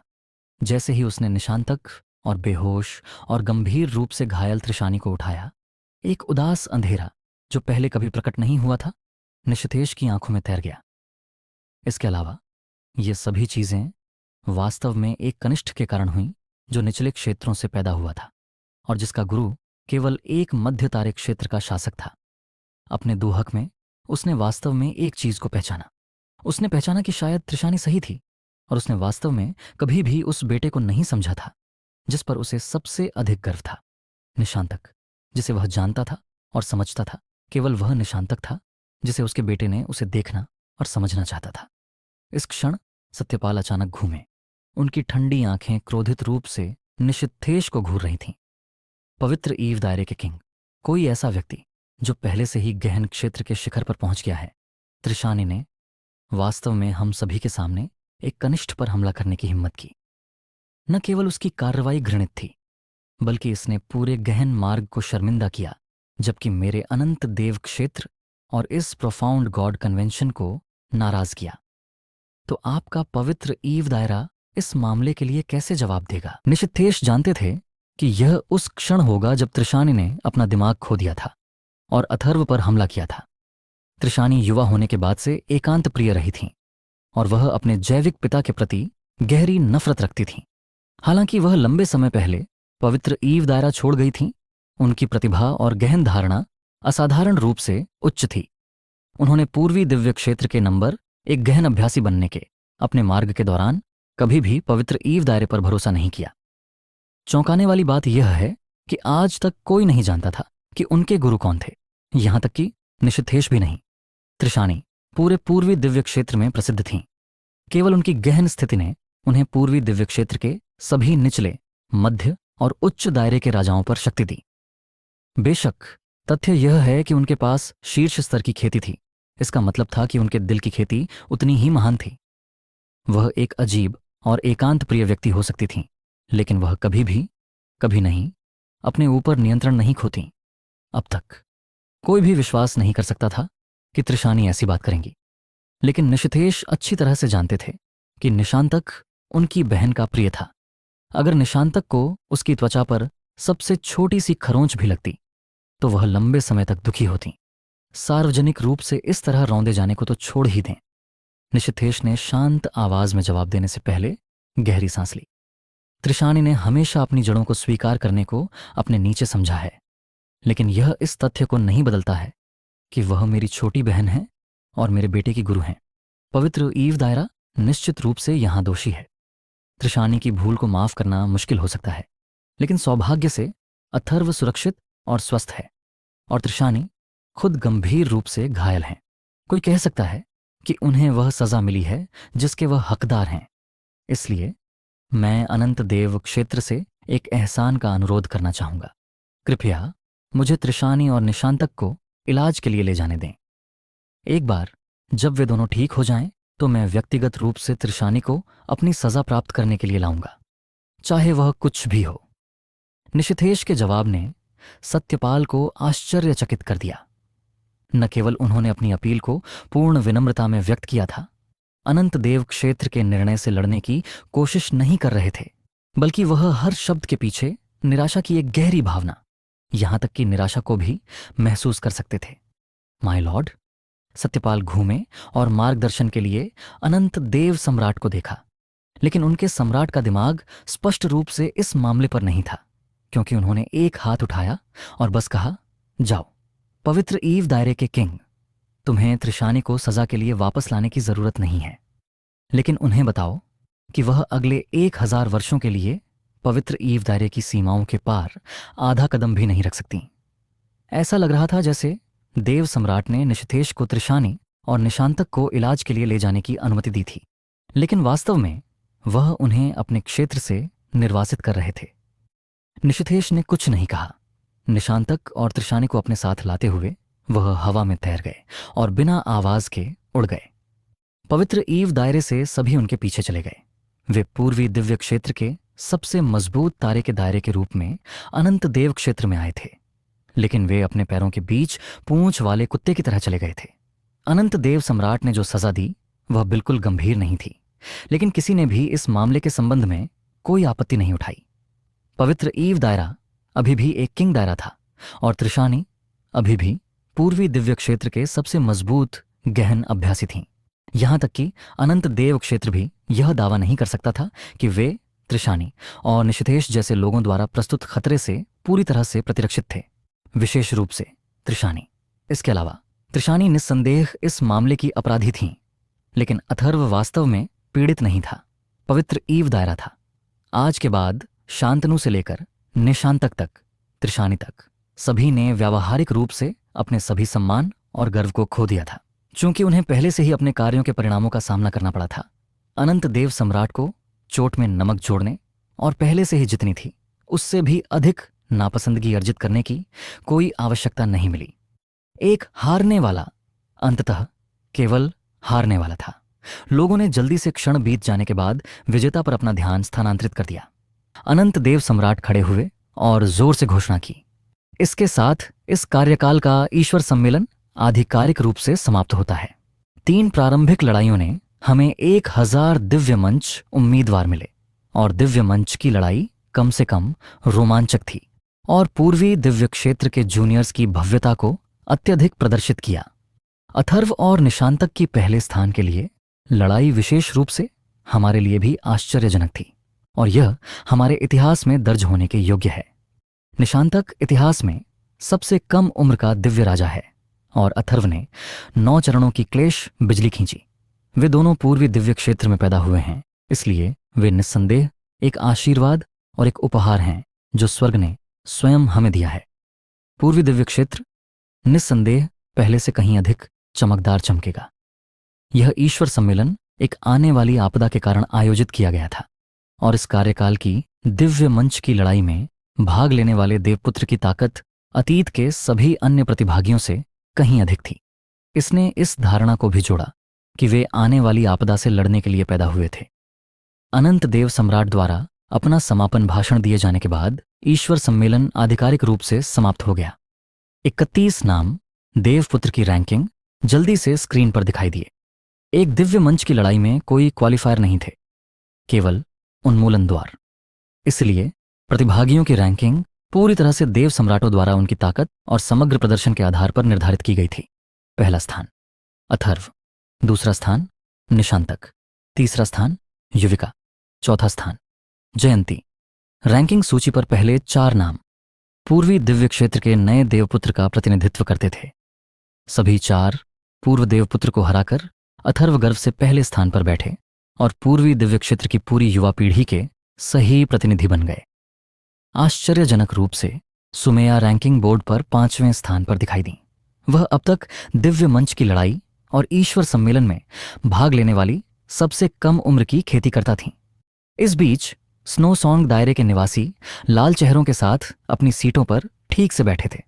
दूसरों की उम्मीद के विपरीत वे उत्साह के कारण लाल नहीं हुए थे, बल्कि वे अविश्वास की एक गहरी भावना में डूबे हुए थे। वे अभी अभी एक मध्यम अस्तित्व से पूरे पूर्वी दिव्य क्षेत्र के ध्यान के केंद्र में चढ़ गए थे और यह एक ऐसा सम्मान था जिसका उन्होंने सपना भी नहीं देखा था, अकेले पहले रखा था। इसीलिए वे अब भी एक मजबूत अवास्तविकता की भावना में नहाए हुए थे। मुकुंद ने अपनी लंबी सफेद दाढ़ी पकड़ी और इतनी जोर से खींचा कि उनका चेहरा विकृत हो गया। तब भी उन्होंने जाने से इनकार कर दिया, जैसे कि यह एकमात्र तरीका था जिससे वह यह पुष्टि कर सकते थे कि वह सबसे भ्रामक प्रकार के सपने में नहीं जी रहे थे। मधु ने बहुत लंबे समय तक धुंधली आंखों से अथर्व को घूरा। वह आखिरकार दिव्य मंच की लड़ाई का चैंपियन बन गया था। उसने वास्तव में अपनी इच्छा को पूरा करने में सफल रहा। उसने यहां तक आने के लिए बहुत सारे चमत्कार बनाए थे। उन सभी चमत्कारों के पीछे उसका जुनून, विश्वास, संघर्ष, खून थे, और यहां तक कि उसका अपना जीवन भी। यह वह परिणाम था जो उसे सही रूप से मिलना चाहिए था। अभी एकमात्र चीज जो वह चाहती थी वह यह थी कि उसकी सभी परेशानियां आखिरकार समाप्त हो जाएं, अब जब उसकी इच्छा आखिरकार पूरी हो गई थी। लेकिन गहरी चिंता अचानक मधु की बर्फीली आंखों में प्रवेश कर गई। भले ही वह अभी भी गहरी राहत में डूबी हुई थी। यह इसलिए था क्योंकि अथर्व का प्रकाश अभी बहुत उज्जवल था। उसने दिव्य क्लेश के रूप में एक दिव्य परमात्मा को हराया था, और उसने दिव्य परमात्मा के रूप में एक दिव्य राजा को हराया था। 3 प्रकार की दिव्य शक्ति के अलावा, जो निशांतक के पास 3 तत्वों के समान थी, उसके पास एक अविश्वसनीय रूप से शक्तिशाली ड्रैगन आत्मा भी थी। उसने देव क्षेत्र के लिए पहले कभी न देखी गई 9 चरण की बिजली क्लेश खींची थी। उसने त्रिशानी को गंभीर रूप से घायल करने के लिए स्वयं स्वर्ग की शक्ति की आज्ञा दी थी। इनमें से कोई भी एक उपलब्धि पूरी गहन खेती दुनिया को चकित कर सकती थी। लेकिन जब वे सभी केवल एक व्यक्ति पर एकत्रित हुए, यह किस प्रकार का हंगामा उत्पन्न करेगा, यह किस प्रकार के परिणाम और ध्यान लाएगा। मधु न तो कल्पना कर सकती थी और न ही भविष्यवाणी कर सकती थी कि आगे क्या होने वाला है, क्योंकि अथर्व का प्रकाश इतना उज्जवल था कि यह एक किंग दायरे में भी चमकाएगा। दिव्य पुरस्कार। इस सत्र के ईश्वर सम्मेलन के 4 देवपुत्र अथर्व, निशांतक, युविका और जयंती को पुरस्कार के रूप में एक सेलेस्टियल टाइम जेड दिया जाएगा। सेलेस्टियल टाइम जेड वह क्या है? हेमप्रकाश ने कम स्वर में पूछा। यह पूरे देव क्षेत्र में सबसे महान गहन जेड में से एक है, रविश ने समझाया। इसका उपनाम स्टोन ऑफ इटर्निटी है, और यह 9 सूर्यों के जेड से भी बेहतर है। 9 सूर्यों के जेड से बेहतर? हेमप्रकाश चौंक गया। सेलेस्टियल टाइम जेड केवल परम आरंभ का दिव्य क्षेत्र में मौजूद है, और हर एक में एक छोटे तारे को टक्कर देने के लिए पर्याप्त ऊर्जा होती है। इस प्रकार इसका नाम आया। इसका उपयोग पूर्ण सर्वोत्तम गहन कलाकृतियों और गहन संरचनाओं को बनाने के लिए किया जा सकता है, और इसका उपयोग गहन जहाजों के लिए ऊर्जा स्रोत के रूप में किया जा सकता है। एक एकल सेलेस्टियल टाइम जेड कम से कम दर्जनों वर्षों के लिए उस डिवाइन मार्शल हेवनली पैलेस को भी शक्ति दे सकता है जिसे तुमने दिव्या मार्शल डायरे में देखा था। समझाने के बाद तक हेमप्रकाश का मुंह चौड़ा खुला था। अथर्व, अनंत देव सम्राट जारी रखे। दिव्य मंच की लड़ाई के चैंपियन के रूप में तुम्हें एक अभूतपूर्व पुरस्कार दिया जाएगा। तुम 4 किंग दायरों में से किसी एक से किसी भी एक गहन कला या गहन तकनीक को खेती करने के लिए चुन सकते हो, अर्थात स्वर्गीय पौराणिक ब्रह्मडैरा, स्टार देव क्षेत्र, मून देव क्षेत्र या अनंत देव क्षेत्र। जब तक यह वर्जित को नहीं छूता है, हम तुम्हें तुम्हारी पसंद के पीछे जो कुछ भी है वह सब सिखाएंगे। अनंत देव सम्राट मुस्कुराए। अगर तुम्हारे मन में पहले से ही एक विकल्प है तो तुम इसे अब भी बोल सकते हो। अगर नहीं तो तुम इस पर कई दिनों के लिए विचार कर सकते हो। लेकिन इससे पहले कि अथर्व जवाब दे पाता, स्वर्गीय ब्रह्मादेव सम्राट अचानक बोले, रुको, कुछ ऐसा है जो मैं पहले कहना चाहूंगा। ओ, अनंत देव सम्राट ने बगल में देखा। स्वर्गीय ब्रह्मदेव सम्राट के चेहरे पर एक मुस्कान फैल गई, लेकिन उनकी आंखें सीधे अथर्व को घूर रही थीं। अथर्व, कुछ ऐसा है जो मुझे काफी गहराई से उलझन में डालता है। बेशक कोई भी इनकार नहीं करता है कि तुम एक असाधारण रूप से प्रतिभाशाली गहन अभ्यासी हो, यह देखते हुए कि तुमने 9 चरण की बिजली क्लेश को आकर्षित किया है जो समय की सुबह के दौरान दुर्लभ रही होगी, अब तो बहुत कम है। यहां तक कि मैं भी तुम्हारी उपलब्धि से अविश्वसनीय रूप से प्रभावित हूं।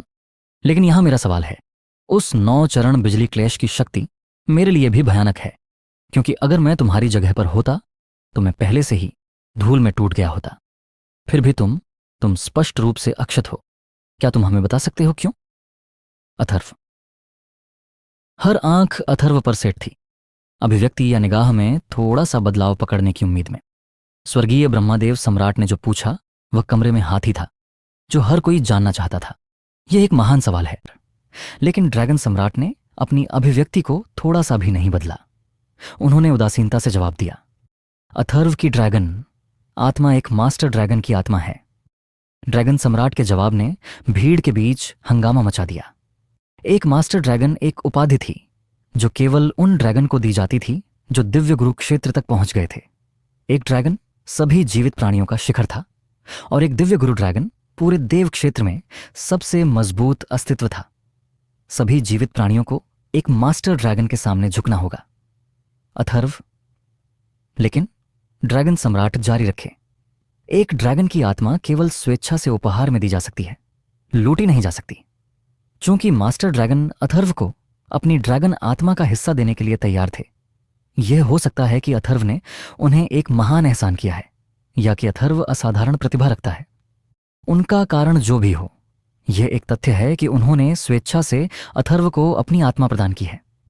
उस स्थिति में यह कोई मायने नहीं रखता कि अथर्व अपनी ड्रैगन आत्मा से कैसे आया या पहले स्थान पर किसने उसे दिया, है ना देव सम्राट। अम्बेश्वर तुरंत शब्दों के लिए अवरुद्ध हो गए। स्वर्गीय ब्रह्मदेव सम्राट की भौहें भी थोड़ी हिल गईं। ड्रैगन सम्राट भी स्पष्ट रूप से इशारा कर रहे थे। अथर्व अपनी 9 चरण बिजली क्लेश से कैसे बच गया, इसका तुम में से किसी से कोई लेना देना नहीं है। यह जूनियर सीनियर ड्रैगन सम्राट से बहुत सहमत हैं।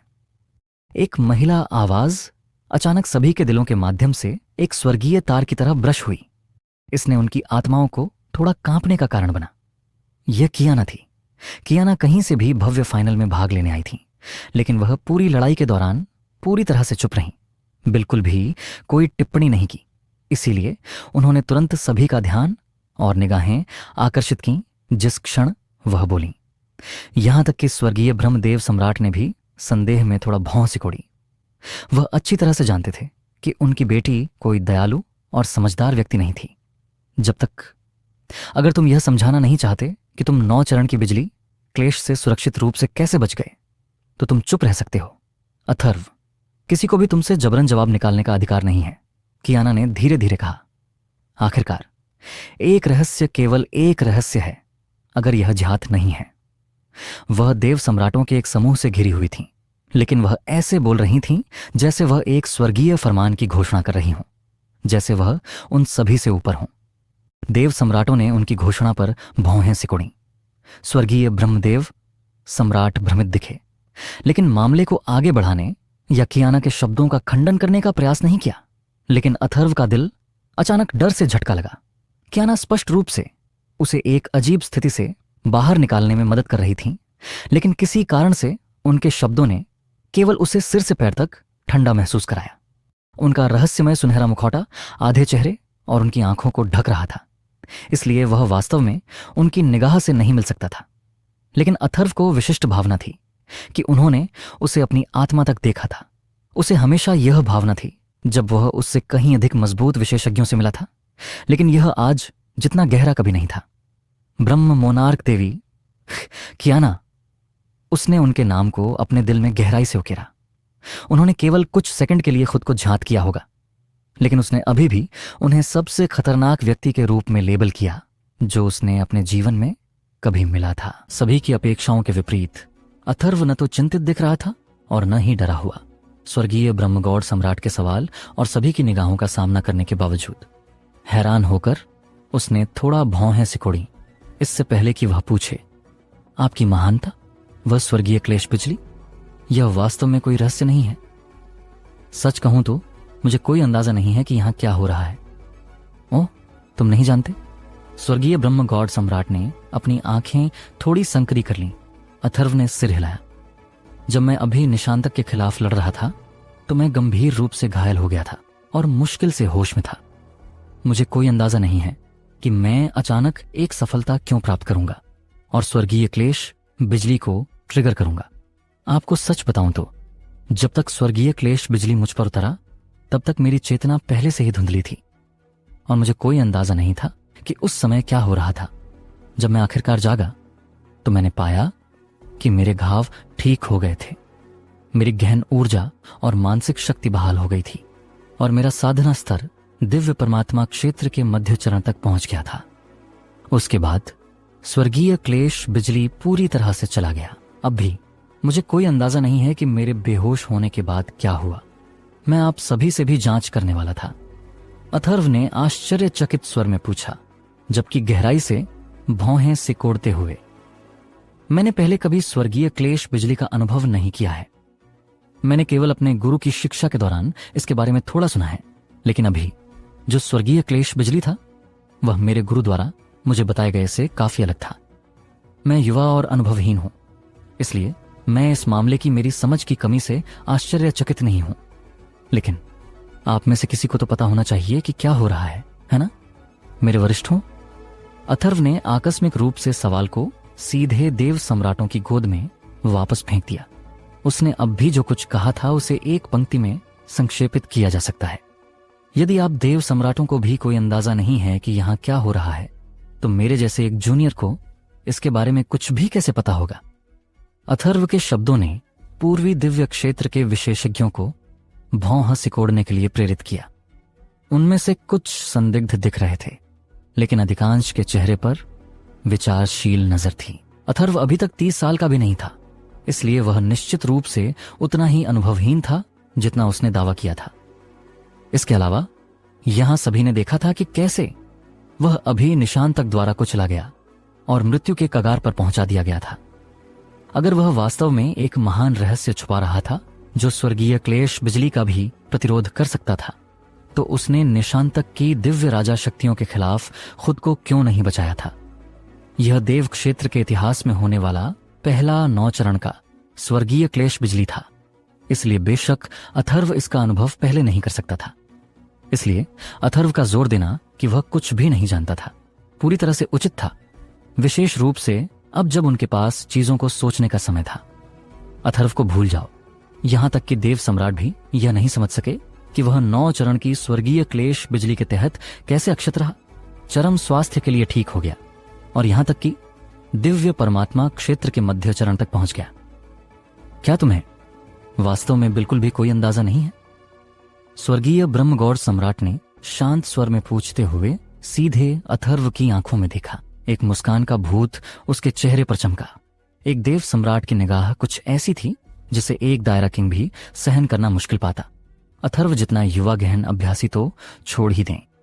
यह स्पष्ट था कि अथर्व उसके चेहरे पर डरावनी अभिव्यक्ति से देखते हुए दबाव महसूस कर रहा था, लेकिन जब उसने कहा तो उसने थोड़ा सा भी संकोच नहीं किया। हाँ सीनियर, मैं युवा और मूर्ख हूं, मुझे अब भी कोई अंदाजा नहीं है कि क्या हुआ। यह बहुत अच्छा होगा अगर आप में से कोई मुझे प्रबुद्ध कर सकता है। माधवी ने एक बार उसे सख्ती से चेतावनी दी थी कि वह अपने आप दिव्य परमात्मा क्षेत्र में न चढ़े। यह इसलिए था क्योंकि वह निश्चित थी कि जो स्वर्गीय क्लेश बिजली उसने आकर्षित किया वह एक असाधारण होगा। उसने कभी कल्पना नहीं की थी कि वह अचानक एक सफलता प्राप्त करेगा जब वह निशांतक के खिलाफ लड़ रहा था। उसने निश्चित रूप से नहीं सोचा था कि वह अपने आरोहण के दौरान एक अभूतपूर्व 9 चरण की स्वर्गीय क्लेश बिजली को आकर्षित करेगा। गोल्डन क्रो की लपटें बिजली घाटी में। जब गोल्डन क्रो की आत्मा ने उसे रौद्रदेव की बिजली बीज उपहार में दी थी तो उसने उसे बताया था कि एक स्वर्गीय क्लेश बिजली भी उसके शरीर को नुकसान नहीं पहुंचा सकती। यह एक तथ्य था। 9 चरण की स्वर्गीय क्लेश बिजली न केवल उसे नुकसान पहुंचाने में विफल रही, बल्कि इसने उसकी साधना और उसके रौद्र के महान मार्ग दोनों को ऊंचा किया। दुर्भाग्य से यह परिणाम एक बड़े साइड इफेक्ट के साथ भी आया, और वह सदमे का एक स्तर था जिससे कोई भी प्रतिरक्षित नहीं था। इसलिए जब वह बिजली से मारा गया था तब उसने अपने विकल्पों पर बार बार विचार करने के बाद उसने तय किया कि उसका सबसे अच्छा रास्ता यह जोर देना था कि उसे बिल्कुल भी कोई अंदाजा नहीं था कि यहां क्या हो रहा है। कियाना के होंठ थोड़े मुड़े क्योंकि उसने एक नरम हंफ छोड़ा, लेकिन उसने कुछ नहीं कहने का फैसला किया। स्वर्गीय रहस्य के 3 बुजुर्ग अचानक एक पुरानी उत्साहित आवाज गूंजी। अथर्व क्लेश बिजली से मारे जाने के बावजूद क्यों अक्षत है? मुझे विश्वास है कि मुझे कारण पता हो सकता है। पुरानी आवाज ने तुरंत सभी का ध्यान आकर्षित किया। यह कोई और नहीं बल्कि स्वर्गीय रहस्य के 3 बुजुर्गों के मुखिया मोयू थे। स्वर्गीय रहस्य के 3 बुजुर्ग शायद ही कभी कुछ कहते थे क्योंकि वे स्वर्ग की भाषा में बोलते थे। यह कहना अतिशयोक्ति नहीं होगी कि उनके शब्दों का वजन कल्पना से परे था। अगर वही पंक्ति किसी अन्य व्यक्ति के मुंह से निकली होती तो देव सम्राट इसे पूरी तरह से अनदेखा करने का विकल्प चुन सकते थे, लेकिन चूंकि यह मोयू का शब्द था, किसी ने भी इसे कम आंकने या लापरवाही से व्यवहार करने की हिम्मत नहीं की। क्या तुम निश्चित हो? अनंत, देव सम्राट ने चिल्लाया। अथर्व ने थोड़ा भौं सिकोड़ी, क्योंकि उसका दिल एक धड़कन छोड़ गया। स्वर्गीय रहस्य दायरा सिर्फ एक ऊपरी स्टार दायरा था, लेकिन इसकी स्थिति एक किंग दायरा के बराबर थी। इसने दिखाया कि यह पूर्वी दिव्य क्षेत्र में कितना महत्वपूर्ण था। अथर्व ने स्वर्गीय रहस्य दायरा के बारे में कुछ कहानियां सुनी थीं, और वे उसके लिए लगभग मिथकों की तरह लगती थीं। यह नहीं हो सकता। क्या वे वास्तव में कुछ जानते थे? मोयू ने प्रतिक्रिया में धीरे से सिर हिलाया। उसके चेहरे पर उत्साह इतना तीव्र था कि इसने देव सम्राटों को भी चौंका दिया। वास्तव में मोयू केवल एक ही नहीं था जो उत्साहित दिख रहा था। मोजी और मोवेन की भी वही अभिव्यक्ति थी। स्वर्गीय रहस्य के 3 बुजुर्गों ने अपने पूरे जीवन के लिए स्वर्गीय रहस्यों की जासूसी की थी, और यह उस बिंदु तक था जहां जीवन और मृत्यु उन पर भारी नहीं थी। परिणाम स्वरूप धर्मनिरपेक्ष दुनिया सामान्य रूप से उनके दिलों में एक लहर भी नहीं उठाती थी। हालांकि अभी वे इतने उत्साहित दिख रहे थे कि यह लगभग ऐसा था जैसे उन्होंने सच्चे देवता को देखा हो। स्वर्गीय रहस्य के 3 बुजुर्गों ने कांपती आंखों से अथर्व को घूरा। धीरे धीरे मोयू शुरू हुआ। यह लड़का बहुत अच्छी तरह से हो सकता है। स्वर्ग का एक बच्चा। अथर्व, क्या? अनंत देव सम्राट का चेहरा कठोर हो गया। स्वर्ग का बच्चा। वे इतने चौंकाने वाले शब्द थे जिन्होंने हर गहन अभ्यासी को स्तब्ध कर दिया। इसमें समझ है ना? स्वर्ग का एक बच्चा स्वर्गीय शक्तियों से क्यों घायल होगा? मोयू जारी रखा। काले बादल जिन्होंने दुनिया को ढक लिया, 9 चरण की स्वर्गीय क्लेश बिजली। यह कुछ भी नहीं था जैसा हमने पहले कभी देखा है। यह स्वर्ग ही था जो स्वर्ग के एक बच्चे के जन्म की घोषणा कर रहा था। उसने जो कुछ कहा वह बिल्कुल हास्यास्पद लग रहा था, लेकिन चूंकि वह स्वर्गीय रहस्य के 3 बुजुर्गों में से एक था, इसने उसके शब्दों को पूरी तरह से अलग अर्थ दिया। हा हा हा हा। सम्राट अम्बेशावर ने ऊपर देखा और जोर से हंसा। क्या बकवास है। मैं 10,000 वर्षों से जी रहा हूं और मैंने कभी किसी तथाकथित स्वर्ग के बच्चे के बारे में नहीं सुना है। मुझे विश्वास नहीं हो रहा है कि आप जैसा कोई व्यक्ति ऐसी मजेदार बकवास उगलेगा। पूर्वी दिव्य क्षेत्र स्वर्गीय रहस्य दायरा का गहराई से सम्मान कर सकता है, लेकिन इसका मतलब यह नहीं था कि दक्षिणी दिव्य क्षेत्र भी वैसा ही था। मैंने भी इस स्वर्ग के बच्चे के बारे में कभी नहीं सुना है, ड्रैगन सम्राट ने उदासीनता से कहा। हालांकि मुझे यह भी पता है कि स्वर्गीय रहस्य दायरा ने कभी झूठ नहीं बोला है। यदि आप चाहें तो क्या आप हमें बता सकते हैं कि स्वर्ग का बच्चा क्या है? और आप इतने निश्चित क्यों हैं कि अथर्व स्वर्ग का बच्चा है? लेकिन मोयू ने सिर हिलाया। हम नहीं जानते कि स्वर्ग का बच्चा वास्तव में क्या है। हे! सम्राट अम्बेशावर ने अपने होंठों को तिरस्कार पूर्वक मोड़ा। मुझे मत बताओ कि तुम तब हमसे मूर्ख बना रहे हो। अनंत देव सम्राट ने उसे रोकने के लिए अपना हाथ उठाया, इससे पहले कि वह गंभीरता से बोले, कृपया जारी रखें। मास्टर मोयू, महान पूर्वज की भविष्यवाणी। मोयू ने थोड़ी देर के लिए अपनी आंखें बंद कर लीं, इससे पहले कि वह गहराई से सांस छोड़ें। फिर उसने शुरू किया। स्वर्ग का बच्चा शब्द कई साल पहले हमारे पूर्वज से एक भविष्यवाणी रही है। यह भी है अंतिम स्वर्ग रहस्य जिसे मेरे महान पूर्वज हाउतियन ने अपने गुजरने से पहले समझा। क्या? महान पूर्वज हाउतियन? अनंत देव सम्राट स्पष्ट रूप से कांप गया जब उसने यह सुना। अन्य देव सम्राट भी हिल गए। महान पूर्वज हाउतियन? वह कौन है? हेम प्रकाश ने शांत आवाज में पूछा। वह महान पूर्वज हैं जिन्होंने स्वर्गीय रहस्य संप्रदाय की स्थापना की और देव क्षेत्र में स्वर्गीय रहस्यों को समझने की क्षमता रखने वाले पहले असाधारण प्रतिभा।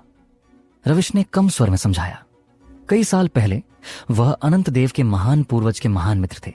उनकी पहली भविष्यवाणी यह थी कि अनंत देव एक दिन एक किंग दायरा बन जाएगा। हेम प्रकाश ने धीरे से चिल्लाया। महान सम्मान का रूप अनंत देव सम्राट के चेहरे पर दिखाई दिया जब महान पूर्वज हाउतियन का उल्लेख किया गया। यहां तक कि उनकी आवाज भी थोड़ी नरम हो गई थी। महान पूर्वज हाउतियन द्वारा अपनी अंतिम भविष्यवाणी में उल्लिखित स्वर्ग के बच्चे का क्या अर्थ है? आप सभी इतने निश्चित क्यों हैं कि यह स्वर्ग का बच्चा अथर्व के अलावा कोई नहीं है? महान पूर्वज ने भविष्यवाणी की थी कि एक दिन पूर्वी दिव्य क्षेत्र में स्वर्ग का एक बच्चा पैदा होगा। उन्होंने कहा कि स्वर्ग का बच्चा 9 चरण की स्वर्गीय क्लेश बिजली से पुनर्जन्म लेगा और वह अंततः बन जाएगा। मोयू की छाती ऊपर और नीचे हिल गई क्योंकि उसने अपने आखिरी कुछ शब्दों को पूर्ण श्रद्धा में बोला। 1 सच्चे देवता। अनंत देव सम्राट क्याना अथर्व सच्चे देवता शब्द सभी के कानों में एक वज्रपात की तरह गूंजा जिसने दुनिया को हिला दिया। दुनिया एक पल में मृत शांत हो गई। इस क्षण सभी के चेहरे बदल गए थे। यह ऐसा था जैसे उन्हें भ्रम के कोहरे में धकेल दिया गया था। देव सम्राटों से अधिक कोई भी चौंक नहीं गया था। स्वर्गीय ब्रह्म गॉड सम्राट, अनंत देव सम्राट, स्टार देव सम्राट और मून देव सम्राट जमे हुए थे जैसे कि उन्हें स्वर्गीय बिजली से मारा गया था। उनके शरीर, उनकी विशेषताएं, उनकी आंखें, सब कुछ एक साथ जम गया था। यहां तक कि ड्रैगन सम्राट अचानक घूम गया था और सम्राट अम्बेशावर चौड़ी आंखों के साथ अपने पैरों पर कूद गया था। उसकी नींद, डेली मुद्रा पूरी तरह से एक पल में चली गई थी। एक गहन अभ्यासी के लिए सच्चे देवता शब्दों से अधिक प्रभावशाली कुछ भी नहीं था, विशेष रूप से एक गहन अभ्यासी के लिए जो पहले से ही मनुष्य के शिखर पर पहुंच गया था। एलिमेंट्री, प्रोफाउंड रियल्म और सॉवरेन। प्रोफाउंड रियल्म के बीच के क्षेत्रों को मॉर्टल वे के 9 क्षेत्रों के रूप में जाना जाता था। यह सभी नश्वर लोगों द्वारा खेती किया गया गहन तरीका था। दिव्य उत्पत्ति क्षेत्र और दिव्य गुरु के बीच के क्षेत्रों को डिवाइन वे के 7 क्षेत्रों के रूप में जाना जाता था। यह मनुष्यों का गहन तरीका था जिन्होंने अपनी सीमाओं को तोड़ दिया था और देवत्व में चढ़ गए थे। लेकिन सच में यह अंततः केवल नश्वर लोगों का दिव्य तरीका था। हालांकि यह नश्वर सीमाओं से परे एक तरीका था और एक तरीका जिसने देवत्व के जितना संभव हो उतना करीब जाने की पूरी कोशिश की। यह अंततः देवताओं के क्षेत्र में विस्तारित करने में विफल रहा। सच्चे देवता ऐसे प्राणी थे जो नश्वरता की सीमाओं से पूरी तरह से बच गए थे। वे एक मृत जाति और एक शक्ति थे जो एक बार प्राचीन काल के दौरान अनंत शक्ति रखते थे। सच्चे देवताओं का युग बहुत समय पहले समाप्त हो गया था। यह मनुष्यों, जानवरों, राक्षसों और आत्माओं के लिए सामान्य ज्ञान या यहां तक कि पूर्ण सत्य था। सभी जातियां जिनमें यह अब सच्चे देवता बनना संभव नहीं था क्योंकि आदिम अराजकता की आभा अधिक से अधिक धूमिल होती जा रही थी। आजकल सच्चे देवता शब्द सिर्फ एक दूर का मिथक था। हालांकि गहन अभ्यासी जो गहन तरीके के शीर्ष पर खड़े थे, वे उस क्षणभंगुर वे औफ्त सच्चे देवताओं के बारे में सपना देखने में मदद नहीं कर सकते थे, भले ही उन्हें विश्वास था कि सच्चे देवता उनके बीच कभी प्रकट नहीं होंगे। उस अंत तक वे सब कुछ बलिदान करने के लिए तैयार थे। आखिरकार अगर मिथक वास्तव में एक बार फिर से महसूस किया गया था तो वे स्वर्ग की तरह लंबे समय तक जीवित रहेंगे और दुनिया को ही नियंत्रित करेंगे। उनके पास सभी अन्य से परे शक्ति होगी। दुर्भाग्य से मिथक सिर्फ एक मिथक था। हर किंग दायरा एक रास्ता खोज रहा था, लेकिन कोई भी इसे वास्तव में महसूस करने में सक्षम नहीं हुआ था। यह सोचना कि वे स्वर्गीय रहस्य के 3 बुजुर्गों से, महान पूर्वज से ही इन शब्दों को फिर से सुनेंगे, यह सोचना कि यह सच्चे देवता बनने के बारे में था।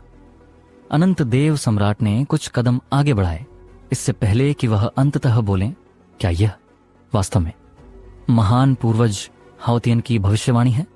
दुनिया में केवल वे ही लोग थे जो उस क्षणभंगुर तरीके को आगे बढ़ाने का अधिकार रखते थे जो किंग दायरों से थे। सामान्य रूप से वे किसी को भी उपहास में उड़ा देते जो सच्चे देवताओं बनने की बात करता, अगर वे किंग दायरा से नहीं आते। लेकिन स्वर्गीय रहस्य दायरा दूसरों से अलग था। स्वर्गीय रहस्य के 3 बुजुर्गों ने कभी एक भी झूठ या बकवास नहीं उगली थी, यह उल्लेख करने के लिए नहीं कि यह महान पूर्वज हाउतियन स्वर्गीय रहस्य संप्रदाय के संस्थापक से ही एक भविष्यवाणी थी। क्या मजाक है।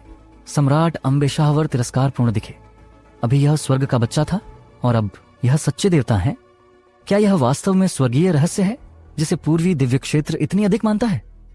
देवताओं का युग लंबे समय से नष्ट हो गया है और एक नश्वर के लिए एक देवता बनना संभव नहीं है। न ही इस दुनिया में सच्चे देवता का जन्म होना संभव है। यह कुछ ऐसा है जो 3 साल का बच्चा भी जानता है। मैंने एक बार खुद दिव्य तरीके की मांग की है, लेकिन मैं खोज की सदियों के बावजूद कुछ भी खोजने में विफल रहा हूं। तुम सिर्फ दिव्य राजा ऐसा साहसी दावा करने की हिम्मत कैसे करते हो? तुम सच्चे देवताओं बनने की बात करने की हिम्मत कैसे करते हो? मैंने अपने जीवन में ऐसा हास्यास्पद मजाक कभी नहीं सुना है। हा हा हा हा। सम्राट अम्बे शाहवर तिरस्कार के साथ जोर से हंस रहे हो सकते हैं, लेकिन उनकी पुतलियों के पीछे स्पष्ट जुनून नाच रहा था। वह विश्वास नहीं कर सकता था कि यह वास्तविक था। वास्तव में कोई भी उपस्थित व्यक्ति वास्तव में विश्वास नहीं करता था कि यह वास्तविक था, लेकिन अगर संभावना का एक सिल्वर भी था, यह उन्हें पागल बनाने के लिए पर्याप्त से अधिक था। स्वर्गीय रहस्य। देव ग्रंथ मोयू ने जारी रखने से पहले गहराई से सांस ली। यह सच है कि मुझे सच्चे देवताओं के तरीके के बारे में बिल्कुल बोलने का कोई अधिकार नहीं है। स्वर्ग का बच्चा, 9 चरण की स्वर्गीय क्लेश बिजली, सच्चे देवता का जन्म। मैं महान पूर्वज की भविष्यवाणी को भूलने या संदेह करने की हिम्मत नहीं करता, लेकिन मुझे स्वीकार करना चाहिए कि मैंने कभी विश्वास नहीं किया कि यह वास्तव में होगा। आखिरकार यदि 6 चरण की स्वर्गीय क्लेश बिजली पहले से ही एक मृत मिथक है, तो 9 चरण की स्वर्गीय क्लेश बिजली कैसे हो सकती है? लेकिन असंभव अभी हमारी आंखों के सामने हुआ है। महान पूर्वज की भविष्यवाणी हमारे सामने सच हो गई है। यदि आप अभी भी हमारे शब्दों पर विश्वास नहीं करते हैं, मोयू ने अचानक गंभीरता से अपनी भौहें सिकोड़ी, इससे पहले कि वह दोनों हथियारों को फैलाएं। गहन प्रकाश की एक चमक थी और एक विशाल सफेद ग्रंथ अचानक दृष्टि में चमक गया। ग्रंथ कई मीटर लंबा था और यह एक कोमल गहन प्रकाश के अंदर बंद था। हालांकि यह सिर्फ एक ग्रंथ था, इतिहास और पवित्रता की एक हवा इसे घेरे हुए थी। स्वर्गीय रहस्य देव ग्रंथ। अनंत देव सम्राट ने धीरे से चिल्लाया। मोयू ने धीरे धीरे कहा, यह स्वर्गीय रहस्य देव ग्रंथ है और यह हमारे दायरे की सर्वोच्च पवित्र वस्तु है। यह सभी स्वर्गीय रहस्यों को रिकॉर्ड करता है जिन्हें हमारे पूर्वजों ने समझा है और भविष्यवाणियां जो उन्होंने पूरे इतिहास में छोड़ी हैं। आप सभी ने इस स्वर्गीय रहस्य देव ग्रंथ को पहले पढ़ा है, योर हाइनेस। आप सभी ने भी वही सवाल पूछा है, स्वर्गीय रहस्य देव ग्रंथ का पहला पेज खाली क्यों है? ड्रैगन सम्राट, सम्राट अम्बे शाहवर, अनंत देव सम्राट, स्वर्गीय ब्रह्म गॉड सम्राट, स्टार देव सम्राट और मून देव सम्राट, सभी ने एक पल में ग्रंथ पर अपनी निगाहें केंद्रित की। उनके दिल के तार एक घड़ी की तरह घाव थे। भविष्यवाणी ने खुद को प्रकट किया है। यह समय है कि मैं आपके सवाल का जवाब अनावरण करूं। मोयू ने अपना हाथ लहराया और स्वर्गीय रहस्य देव ग्रंथ का पहला पेज सभी की आंखों के सामने खुला। जैसा कि पहले उल्लेख किया गया है, यह पूरी तरह से खाली था। एक भी पैटर्न या निशान इसकी सतह पर नहीं देखा जा सकता था। स्वर्गीय रहस्य के 3 बुजुर्गों ने एक दूसरे की आंखों से मुलाकात की और एकता में सिर हिलाया। उन्होंने अपनी दाहिनी बाहों को फैलाया, केंद्रित किया और अपनी हथेलियों के चारों ओर एक गहन प्रकाश बुलाया जो केवल स्वर्गीय रहस्य दायरा के लिए अद्वितीय था। गहन प्रकाश के तहत सुनहरे शिलालेख की 2 पंक्तियां स्पष्ट रूप से दिखाई दीं। जब 9 चरण का स्वर्गीय क्लेश प्रकट होता है, सच्चे देवता वापस आ जाएंगे। स्वर्गीय रहस्यों की रहस्यमय और दूर की शक्ति के साथ सुनहरे शब्द वहां मौजूद सभी की आंखों और आत्माओं में फिसल गए। वाह! मौन एक पल के लिए रुका, इससे पहले कि मानव शोर का एक तूफान अचानक इसे अलग कर दे। भले ही स्वर्गीय रहस्य देव ग्रंथ ने उपस्थिति नहीं बनाई थी, तथ्य यह है कि स्वर्गीय रहस्य के 3 बुजुर्गों ने बात की थी। यह काफी चौंकाने वाला था। स्वर्गीय रहस्य देव ग्रंथ के पहले पेज पर उत्कीर्ण प्राचीन भविष्यवाणी दिखाए जाने को छोड़ दें। वहां मौजूद कोई भी यह पहचानने में विफल नहीं हो सकता था कि ग्रंथ में सुनहरे शब्द प्राचीन और दूर थे। यह कम से कम कुछ 100,000 साल पहले उत्कीर्ण किया गया होगा। इसका यह भी मतलब था कि स्वर्गीय रहस्य के 3 बुजुर्ग बिल्कुल भी झूठ नहीं बोल रहे थे। स्वर्गीय रहस्य दायरा शक्ति के मामले में कमजोर था, लेकिन स्वर्गीय रहस्यों को समझने की उनकी क्षमता ने उन्हें पूर्वी दिव्य क्षेत्र में काफी स्थिति दिलाई थी। इस दिव्य मंच पर यह एकमात्र स्टार दायरा भी था जिसके पास खुद को किंग दायरा के बराबर कहने का अधिकार था। इसने दिखाया कि स्वर्गीय रहस्य कितने शक्तिशाली थे। स्वर्गीय रहस्य दायरा ने केवल सच बोला और स्वर्गीय रहस्यों को समझने और सटीक भविष्यवाणियां करने की उनकी क्षमता काल्पनिक के करीब थी। यह कुछ ऐसा था जो पूर्वी दिव्य क्षेत्र में सभी जानते थे, या वे 4 किंग दायरों द्वारा उतना सम्मान कभी नहीं पाते। यह एक तथ्य भी था कि पश्चिमी दिव्य क्षेत्र या दक्षिणी दिव्य क्षेत्र के बहुत सारे विशेषज्ञ अक्सर स्वर्गीय रहस्य दायरा का दौरा करने के लिए स्टार दायरों के बीच की सीमाओं को पार करते थे। स्वर्गीय रहस्य दायरा की कुछ सबसे महत्वपूर्ण भविष्यवाणियां उनके मास्टर्स के गुजरने से ठीक पहले की गई थीं। कहा जाता था कि कोई अपने शरीर को अंततः छोड़ने वाली आत्मा के पीछे के पर्दे में पहले की तरह कभी नहीं झांक सकता था। यह भविष्यवाणी भी किसी के गुजरने के दौरान की गई भविष्यवाणी थी। यह महान पूर्वज हाओतियन के गुजरने से ठीक पहले की गई थी। यह केवल स्वाभाविक था कि सभी चौंक गए थे। स्वर्गीय रहस्य दायरा के महान पूर्वज की भविष्यवाणी। अथर्व भविष्य में सच्चे देवता बन सकता है। सच्चे देवता, वह असंभव है ना? सच्चे देवता प्राचीन काल की चीज है, लेकिन हमारी दुनिया में अभी सच्चे देवता प्रकट होने का कोई तरीका नहीं है। यह सिर्फ सामान्य ज्ञान है। सच में, क्या आपकी सामान्य समझ ने आपको यह भी बताया कि इस दुनिया में 9 चरण की स्वर्गीय क्लेश बिजली मौजूद थी? यह सोचना कि स्वर्गीय रहस्य महान पूर्वज इतने साल पहले 9 चरण की स्वर्गीय क्लेश बिजली के आने की भविष्यवाणी करेंगे, क्या इसका मतलब है कि सच्चे देवता का आना वास्तविक भी है? अगर इस दुनिया में वास्तव में सच्चे देवता प्रकट होते हैं तो क्या इसका मतलब है कि वे दुनिया पर शासन करेंगे और किंग दायरों से भी ऊपर खड़े होंगे? बस इतना ही नहीं, प्राचीन काल में कहा जाता है कि सच्चे देवता खगोलीय पिंडों को स्थानांतरित करने और एक विचार से जीवन बनाने के लिए पर्याप्त शक्तिशाली थे। मुझे संदेह है कि सच्चे देवता को धमकी दी जाएगी भले ही देव क्षेत्र के सभी किंग दायरे एक साथ काम करें। एसएस, क्या यह वास्तविक है? क्या कोई वास्तव में इस तरह की भविष्यवाणी पर विश्वास करेगा? आप जानते हैं कि आप स्वर्गीय रहस्य दायरा के बारे में बात कर रहे हैं, है ना? निश्चित रूप से हम में से किसी ने स्वर्गीय रहस्य महान पूर्वज को व्यक्तिगत रूप से नहीं जाना है, लेकिन बस देव सम्राटों की अभिव्यक्तियों को देखें। दिव्य मंच पर हंगामा ऐसा नहीं लग रहा था कि यह जल्द ही समाप्त हो जाएगा, लेकिन देव सम्राटों का ध्यान पूरी तरह से स्वर्गीय रहस्य देव ग्रंथ पर तय था। चाहे उनका परिवेश कितना भी शोर कर रहा हो, वे एक पल के लिए भी दूर नहीं देखे। यह लगभग ऐसा था जैसे वे सुनहरी भविष्यवाणी के माध्यम से देख सकते थे और कुछ गहरा अर्थ समझ सकते थे यदि वे पर्याप्त कठिन प्रयास करते। देवत्व, यह कुछ ऐसा था जिसका उन्होंने अपने पूरे जीवन के लिए पीछा किया था।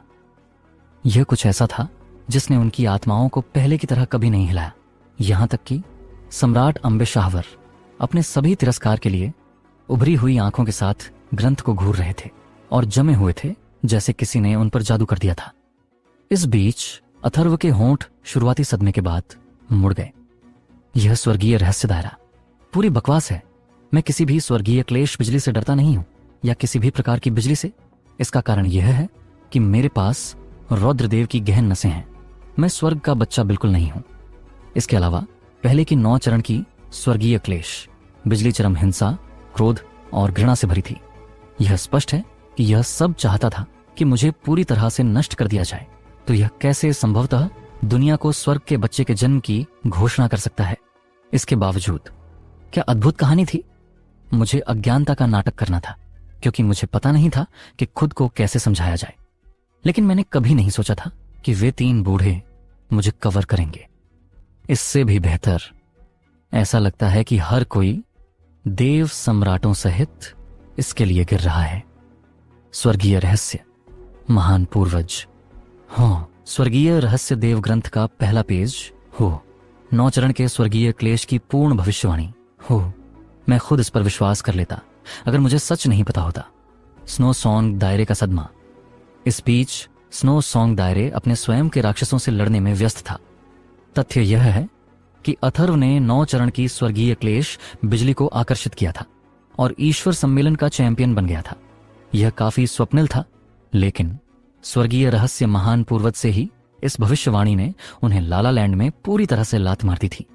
मधु, मुकुंद ने मुश्किल से शब्दों को अपने होंठों से निचोड़ा। क्या तुम निश्चित हो यह वही व्यक्ति है जिसे तुम निचले दायरों से वापस लाई थी? मधु कुछ नहीं कह सकी। वह सही था। इस युवक ने पूरे पूर्वी दिव्य क्षेत्र, देव क्षेत्र और यहां तक कि देव सम्राटों को भी चौंका दिया था।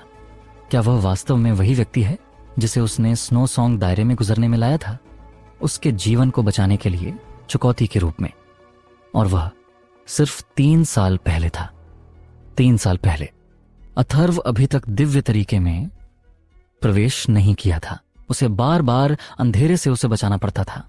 लेकिन आज वह उच्चतम शिखर पर पहुंच गया था, जो संभवतः पूर्वी दिव्य क्षेत्र के जूनियर्स द्वारा प्राप्त किया जा सकता था, और एक स्तर पर खड़ा था जो स्नो सॉन्ग दायरे के इतिहास में किसी ने कभी नहीं पहुंचा था। उसने एक असंभव पौराणिक नौचरण की स्वर्गीय क्लेश बिजली को आकर्षित किया था।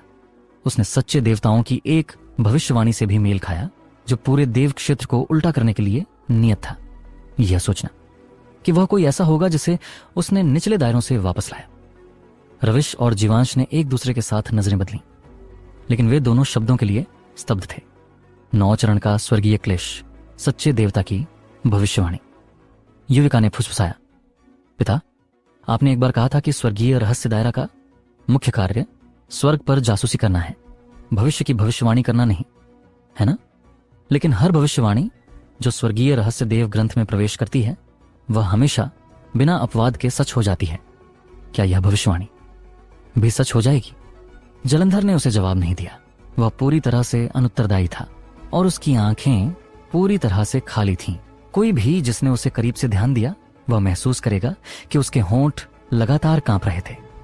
किसी की स्थिति जितनी अधिक थी, उनकी गहन साधना जितनी मजबूत थी, वे बेहतर समझते थे कि स्वर्गीय रहस्य दायरा से भविष्यवाणी और देवत्व वास्तव में क्या मतलब था।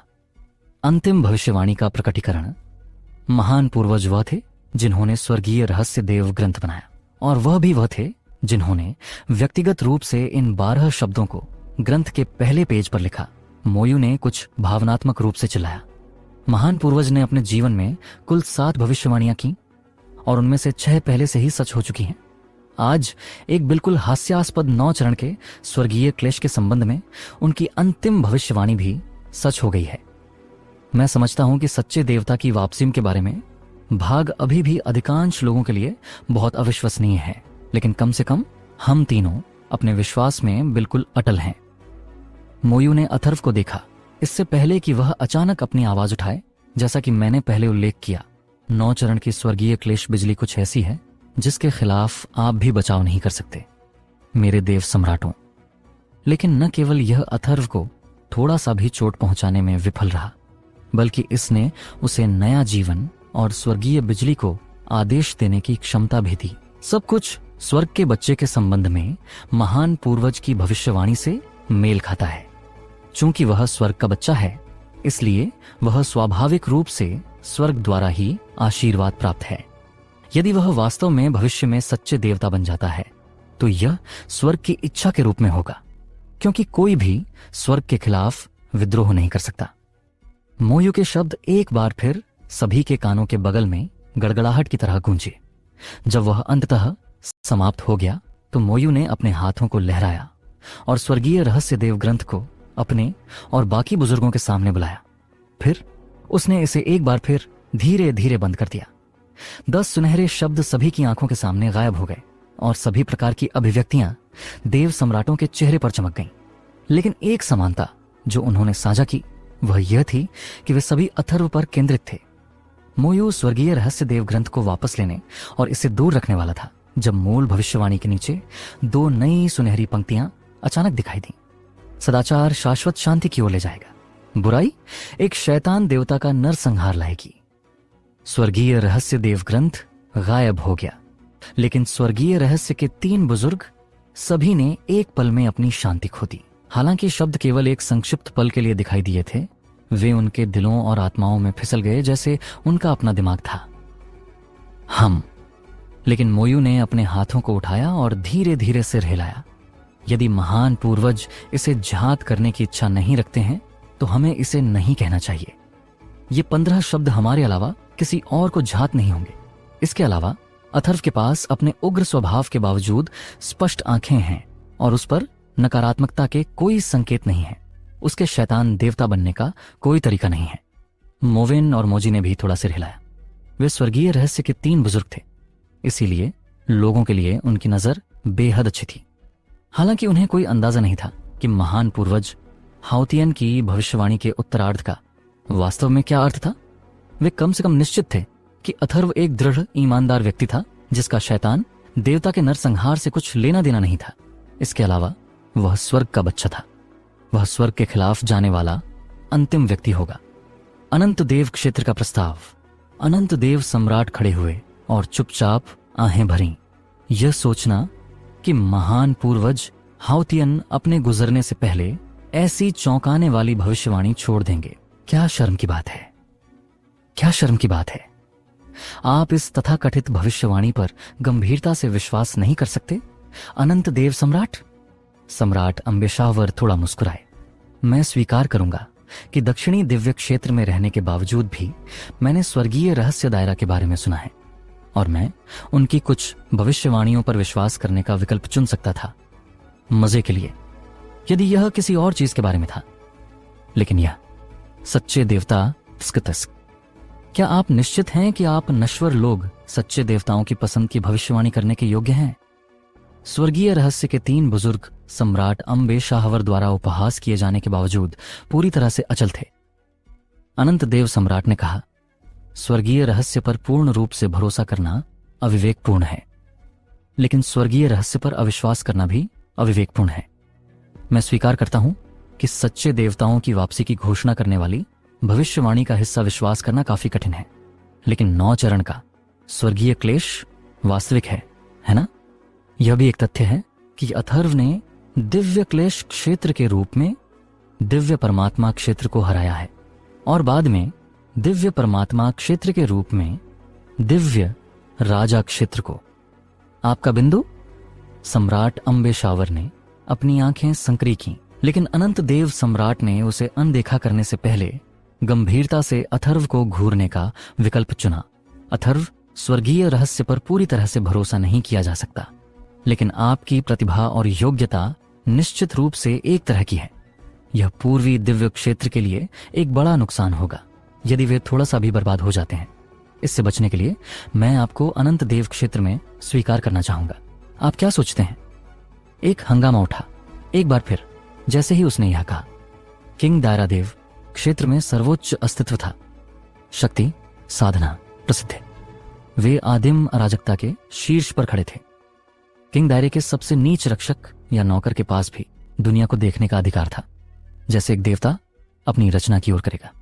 किंग दायरे में प्रवेश करना किसी भी दिव्य क्षेत्र और स्टार दायरे के किसी भी गहन अभ्यासी का सबसे बड़ा सपना था। हालांकि यह सबसे शानदार और असंभव भी था, लेकिन अभी अनंत देव क्षेत्र ने खुले तौर पर अथर्व को उनसे जुड़ने के लिए आमंत्रित किया था और निमंत्रण स्वयं अनंत देव सम्राट द्वारा सौंपा गया था। यदि अथर्व कोई और होता तो पूरी दुनिया स्तब्ध हो जाती, लेकिन शुरुआती सदमे के बाद देव सम्राट का विकल्प अचानक काफी स्वाभाविक महसूस हुआ। वह ईश्वर सम्मेलन का चैंपियन था, एक योद्धा जो दिव्य परमात्मा क्षेत्र पर दिव्य राजा क्षेत्र को हरा सकता था, एक प्रतिभा जो 3 दिव्य शक्तियों और 3 तत्वों के पास था, और एक नियत व्यक्ति जिसने 9 चरण की स्वर्गीय क्लेश बिजली को आकर्षित किया और सच्चे देवता की भविष्यवाणी से मेल खाया। इनमें से कोई भी उपलब्धि पूरी दुनिया को चकित करने के लिए पर्याप्त थी। अनंत देव क्षेत्र के पक्ष को जीतने को छोड़ दें। पहले तो स्नो सॉन्ग दायरे के सदस्य इससे चकित थे, फिर उन पर परमानंद आ गया। अथर्व स्नो सॉन्ग दायरे के दायरा किंग का प्रत्यक्ष शिष्य था और उसने उन्हें अभूतपूर्व महिमा दिलाई थी। यदि अथर्व किसी अन्य स्टार दायरे में गया होता तो यह निश्चित रूप से उनके इतिहास में एक काला दाग होता, लेकिन अनंत देव क्षेत्र, यह पूरी तरह से एक अलग कहानी थी। अथर्व, इसे स्वीकार करो जल्दी, मुकुंद ने कहा। बाकी बुजुर्ग और पैलेस मास्टर्स उतने ही खुश दिख रहे थे, इतना कि उन्हें लगा कि मुकुंद का आग्रह पूरी तरह से व्यर्थ था। यह अनंत देव क्षेत्र था। स्वयं अनंत देव सम्राट अथर्व को एक ऑलिव ब्रांच की पेशकश कर रहे थे, तो वह पृथ्वी पर ऐसी पेशकश को क्यों अस्वीकार करेगा? शाब्दिक रूप से कोई भी नहीं करेगा। मध्य स्टार दायरे से किंग दायरे में छलांग पूरे देव क्षेत्र के इतिहास में सबसे चौंकाने वाली छलांग होगी, लेकिन अथर्व निस्संदेह अपनी प्रतिभा और प्रदर्शन को देखते हुए इसके योग्य था। मधु, स्नो सॉन्ग दायरे अब अथर्व के योग्य नहीं है। जीवांश ने चुपचाप आहें भरी। 9 चरण की स्वर्गीय क्लेश बिजली, सच्चे देवता की भविष्यवाणी। रविश ने एक लंबी आह भरी। वह बस शांत नहीं हो सकता था, चाहे उसने कैसे भी कोशिश की। 2 सम्राटों का संघर्ष। अथर्व ने अपनी भौहें उठाई, लेकिन इससे पहले कि वह अनंत देव सम्राट को जवाब दे सके, स्वर्गीय ब्रह्मगौड़ सम्राट अचानक मुस्कान के साथ खड़े हुए हे मैं आपके मूल्यांकन से दृढ़ता से सहमत हूं, अनंत देव सम्राट। अथर्व एक साधक है जिसने 9 चरण की स्वर्गीय क्लेश बिजली को खींचा है और उसकी प्रतिभाओं को एक बिट भी बर्बाद होने की अनुमति नहीं दी जा सकती। हालांकि, और मैं माफी मांगता हूं यदि मैं बहुत प्रत्यक्ष हो रहा हूं, कोई भी मेरे ब्रह्मा मोनार्क दायरा से बेहतर नहीं है जब यह गहन तरीके की बात आती है, यहां तक कि आपका अनंत देव क्षेत्र भी नहीं। इसलिए अगर हम वास्तव में उसकी प्रतिभा को बर्बाद नहीं करना चाहते हैं तो उसे इसके बजाय मेरे साथ आना चाहिए। सभी ने अपनी सांसें रोकीं जब उन्होंने यह सुना। स्वर्गीय ब्रह्मगौड़ सम्राट स्पष्ट रूप से अथर्व पर अनंत देव सम्राट से लड़ रहे थे। तो क्या होगा आगे जानने के लिए हमारे स्टोरी वाला बैग यूट्यूब चैनल को सब्सक्राइब करें और साथ ही लाइक, कमेंट और शेयर करना ना भूलें।